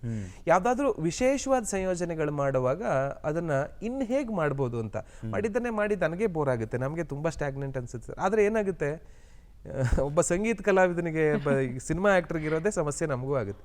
ಜನ ಯಾವುದೋ ಒಂದು ನೋಡಿ ಅದೇ ಬೇಕು ಅಂತ ಹೇಳ್ತಾರೆ, ನಮಗೆ ಬೇರೆ ಮಾಡೋದಕ್ಕೆ ಅವಕಾಶನೇ ಕೊಡ, ಅದು ಹಾಡಿ ಸರ್ ಅಂತ ಹೇಳ್ತಾರಲ್ಲ, ಅವ್ರಿಗೆ ಅದನ್ನೇ ಹಾಡಿ ಇದು ಮಾಡಿ ಸರ್, ಅದನ್ನ ಮಾಡಿ ಸರ್ ಅಂತ ಅವರೇ ಕೇಳಕ್ ಶುರು ಮಾಡ್ಬಿಡ್ತಾರೆ. ನಮ್ಗೆ ಏನಾದ್ರು ಹೊಸದು ಕೊಡೋಣ ಅಂತ ಇರುತ್ತೆ, ಅಥವಾ ಏನೋ ಮಾಡೋಣ ಅಂತ ಅದಿರುತ್ತೆ. ಬಟ್ ನನಗೊಂದು ರೆಗ್ಯುಲರ್ ಚಾಲೆಂಜ್ ಯಾವುದು ಅಂದ್ರೆ, ನೀವು ನಿಮ್ಮ ಕತೆ ಹೇಳ್ತಿರಲ್ಲ, ಅಂದ್ರೆ ನನ್ಗೆ ಪ್ರತಿಯೊಬ್ಬರು ಬರೋರು ಅವ್ರ ಕತೆ ಹೇಳ್ಬೇಕು. ನಾನು ಮಾಡೋ ಚಿತ್ರಗಳನ್ನ ರೆಡಿ ಮಾಡ್ಸೋದೇ ಅವ್ರ ಜೀವನದಲ್ಲಿ ಎಲ್ಲಿ ಹುಟ್ಟಿದ್ರು, ಎಲ್ಲಿ ಮದುವೆ ಆದ್ರು, ಎಲ್ಲಿ ಯಾವ ದೇಶ ಸುತ್ಕೊಂಡು ಬಂದ್ರು, ಏನು ಅಚೀವ್ ಮಾಡಿದ್ರು, ಕಂಪನಿ ಎಷ್ಟು ಪ್ರಾಫಿಟ್ ಆಯ್ತು ಎಲ್ಲನೂ ಹೇಳ್ತಾರೆ. ಅದಕ್ಕೆಲ್ಲ ನಾನು ಅವ್ರಿಗೆ ವರ್ಬಲಿ ಹೇಳಿರೋ ಕಥೆನ ವಾಚ್ಯದಲ್ಲಿ ಹೇಳಿರೋದನ್ನ ದೃಶ್ಯದಲ್ಲಿ ಮಾಡ್ಬೇಕು, ನಾವು ವಿಜುವಲ್ ಸ್ಟೋರಿ ಮಾಡಬೇಕು. ಅವಾಗೆಲ್ಲ ತುಂಬ ಚಾಲೆಂಜ್ ಆಗ್ಬಿಡುತ್ತೆ. ಕೆಲವು ಬಾರಿ ಏನೋ ಸುಮ್ಮನೆ ಹೇಳ್ಬೋದು, ಗಾಳಿಯಲ್ಲಿ 3 ನಿಮಿಷ ಹಾರಾಡುತ್ತಿದ್ದೆ ಅಂತ. ನಾನು ಹೆಂಗ್ರಿ ತೋರಿಸೋದು ಗಾಳಿಯಲ್ಲಿ 3 ನಿಮಿಷ ಹಾರಾಡ್ತಾರೆ? ಅಲ್ಲ, ಅವ್ರು ಹೇಳ್ಬೋದು, ಅದು ಯಾವುದೋ ದುಬೈದು ಒಂದು ಶೇಕ್ದು ಮಾಡ್ತಾ ಇದ್ದೆ, ಅವ್ರು ಹಾಗೆ ಹೇಳಿದ್ರು, ನಾನು ಪ್ಲೇನಲ್ಲೇನೆ ನಮಾಜ್ ಮಾಡಿದ್ದೆ ಎಂಥದೋ ಒಂದು, ಒಟ್ಟು ಅಲ್ಲಿನ ರಿಸೆಪ್ಷನ್ ಆಯಿತು. ಈ ಹಂಗೂ ಹಿಂಗೂ ನಾನು ವಿಮಾನ ತೋರಿಸ್ಬೋದು, ಅದ್ರ ಒಳಗಡೆ ರಿಸೆಪ್ಷನ್ ಹೆಂಗೆ ತೋರಿಸೋದು, ಎಂಥದೋ ಗೆಟ್ ಟುಗೆದರ್ ಹೆಂಗೆ ತೋರಿಸೋದು, ಅದು ನೋಡಿದ್ರೆ ಟ್ರೇನು ಹೌದಾಗ್ಬೋದು, ವಿಮಾನ ಆಗ್ಬೋದು, ಅದು ಹೆಂಗೆ ಒಳಗೆ ಅಂತ ಹೆಂಗೆ ತೋರಿಸೋದು? ಅಲ್ಲ, ಕಥೆಗಳಂದ ತಕ್ಷಣ ಸಾಕಷ್ಟು ಸಾಕ್ಷ್ಯ ಚಿತ್ರಗಳು, ಸಿನಿಮಾಗಳಿಗೂ ಕೂಡ ಸ್ಟ್ಯಾಂಡರ್ಡ್ ಅಪ್ಲೈ ಮಾಡಿದ್ದೀರಿ, ಅದು ಹೇಗೆ? ಅದಂದ್ರೆ ಏನ್ ಗೊತ್ತಾ, ಈ ತರದ ಮಾಧ್ಯಮನ ಉಪಯೋಗಿಸ್ಕೊಳ್ಬಹುದು ಅಂತ ಹುಡುಕೊಳ್ಳೋ ನಿರ್ದೇಶಕರೇ ವಿಶೇಷ ಅಂತ ನನ್ಗನ್ಸೋದು. ಹಂಗೆ ನನಗೂ ಎಷ್ಟೋ ಬಾರಿ ಅದೇ ಚಾಲೆಂಜ್ ಕೊಟ್ಟಿದ್ದಾರೆ. ಎಷ್ಟೊಂದು ಈಗ BKS ಅಯ್ಯಂಗಾರ್ ಅವರ ಜೀವನ ಚರಿತ್ರದ ಬಗ್ಗೆ ಒಂದು ಡಾಕ್ಯುಮೆಂಟ್ರಿ ಮಾಡಿದ್ವಿ. ಅದರಲ್ಲಿ ಆ ಹಿಂದಿನ ಘಟನೆ ಎಲ್ಲ, ಕರ್ನಾಟಕ ಕಾಲೇಜ್ ಧಾರವಾಡ ಇದೆಯಲ್ಲ, ಇಡೀ ಘಟನೆನ, ಇಡೀ ಧಾರವಾಡ ಇದ್ರದ್ದು ಹಳೆ ಯಾವುದಕ್ಕೆ ಚಿತ್ರ ಸಿಗಲ್ಲೋ ಅದೆಲ್ಲ ಮರಳಿ ಚಿತ್ರದಲ್ಲಿ ಮಾಡಿದ್ವಿ. ಅದು ಯಾವುದೋ ಬ್ರಿಟಿಷರ ಕಾಲದ ಏನೋ ಒಂದು ಹೇಳಬೇಕು, ಏನು ಮಾಡೋದು, ಮರಳಿ ಚಿತ್ರದಲ್ಲಿ ಮಾಡಿ ತೋರಿಸೋದು ಅದನ್ನು. ಅದು ಒಂದು ಹೊಸ ಟ್ರೆಂಡ್ ಸ್ಟಾರ್ಟ್ ಮಾಡ್ತು. ಅದು ಹಾಗೆ ನನಗೂ ಒಂದು ಚಾಲೆಂಜ್, ಸುಮ್ಮನೆ ಕೂತ್ಕೊಂಡು ಇದನ್ನು ಹೇಗೆ ವಿಜುವಲೈಸ್ ಮಾಡೋದು, ಹೀಗೆ ಮಾಡಿದ್ರೆ ಎಷ್ಟು ಅಂದರೆ, ಸುಮ್ಮನೆ ಒಂದು ದೃಶ್ಯವಾಗಿ ಮಾಡೋದು ಬೇರೆ, ಅದನ್ನು ಪರಿಣಾಮಕಾರಿಯಾಗಿ ಮಾಡೋದು ಬೇರೆ. ನನಗೆ ಆ ಪರಿಣಾಮಕಾರಿಯಾಗಿ ತಲುಪಿಸೋದ್ರ ಹತ್ರ ಚಾಲೆಂಜ್. ನಾನು ತುಂಬ ಬಾರಿ ಹೇಳೋದಿದೆ. ಈಗ ನೀವು ಹಾರ್ಮೋನಿಯಂ ಫೆಸ್ಟಲ್ಲಿ ನೋಡಿದ್ರಲ್ಲ, ಏನಾಗುತ್ತೆ, ಒಂದು ತಂತ್ರ ಕಲೆ ಅಲ್ಲ ಸರ್, ಒಂದು ತಂತ್ರ ಮಾತ್ರ ಕಲೆ, ಟೆಕ್ನಿಕ್ ಮಾತ್ರ ಆರ್ಟ್ ಆಗೋಕೆ ಚಾನ್ಸೇ ಇಲ್ಲ. ಆ ಟೆಕ್ನಿಕ್ನಿಂದ ರಸದ ಮಟ್ಟಕ್ಕೆ ಹೋಗ್ಬೇಕದು. ನಿಮಗೆ ಈಗ ಹೇಗೆ 3 ಗಂಟೆ ಒಂದು ರಾಗ ಕೇಳ್ಬೋದು ಹಿಂದೂಸ್ತಾನಿ ಸಂಗೀತದಲ್ಲಿ, ಹಾಗೆ ಇದನ್ನ ನೀವು ಒಂದು 3 ಗಂಟೆ ನೋಡೋಕೆ ಸಾಧ್ಯ. ಈಗ ಅದು ಜನಪದ ಕಲೆ ಮಟ್ಟದಲ್ಲಿ. ಸರ್, ಇವತ್ತು ಶುಭೋದಯ ಕರ್ನಾಟಕದಲ್ಲಿ ಅತಿಥಿಯಾಗಿ ಬಂದಿದ್ದೀರಿ, ಆದರೆ ಚಂದನದೊಂದಿಗೆ ನಿಮ್ದು ಹಳೆಯ ನಂಟಿದೆ. ಸತ್ಯದರ್ಶನ ಅನ್ನುವಂಥ ಕಾರ್ಯಕ್ರಮ ನಿರೂಪಣೆ ಕೂಡ ಮಾಡಿದ್ರಿ, ಹೇಗನ್ನಿಸ್ತು ನಿಮಗೆ ಒಟ್ಟಾರೆ? ನನಗೆ ತುಂಬಾ ಚೆನ್ನಾಗಿದೆ ಈ ಕಾರ್ಯಕ್ರಮ. ಸಾಧಕರನ್ನ ಮತ್ತೆ ಮಾತಾಡ್ಸೋದ್ರಿಂದ, ಅಂದ್ರೆ ನನ್ನನ್ನ ಅಂತಲ್ಲ, ನನ್ನನ್ನು ಆಕ್ಚುಲಿ ತುಂಬಾ ಇದು ಸಾಧಕರನ್ನ ಮಾತಾಡ್ಸೋದ್ರಿಂದ ಬೇರೆಯವರಲ್ಲಿ ಸಾಧ್ಯತೆ ಜಾಸ್ತಿ ಆಗುತ್ತೆ, ಮಕ್ಕಳಲ್ಲಿ ಉತ್ಸಾಹ ಜಾಸ್ತಿ ಆಗುತ್ತೆ. ನಿಮ್ಮ ಮಾತುಗಳು ನಿಜ. ಇವತ್ತು ಕಾರ್ಯಕ್ರಮಕ್ಕೆ ಬಂದು ಇಷ್ಟೊತ್ತು ಮಾತಾಡಿದ್ರಿ, ತುಂಬಾ ಖುಷಿ ಆಯಿತು. ಧನ್ಯವಾದ. Thank you. ವೀಕ್ಷಕರಿಗೆಲ್ಲ ನಮಸ್ಕಾರ. ಆತ್ಮೀಯ ವೀಕ್ಷಕರೇ, ಮತ್ತೆ ನಾಳೆ ಹೊಸ ಅತಿಥಿಯೊಂದಿಗೆ ನಿಮ್ಮನ್ನು ಭೇಟಿ ಆಗ್ತೀವಿ. ಅಲ್ಲಿವರೆಗೂ ನಮಸ್ಕಾರ.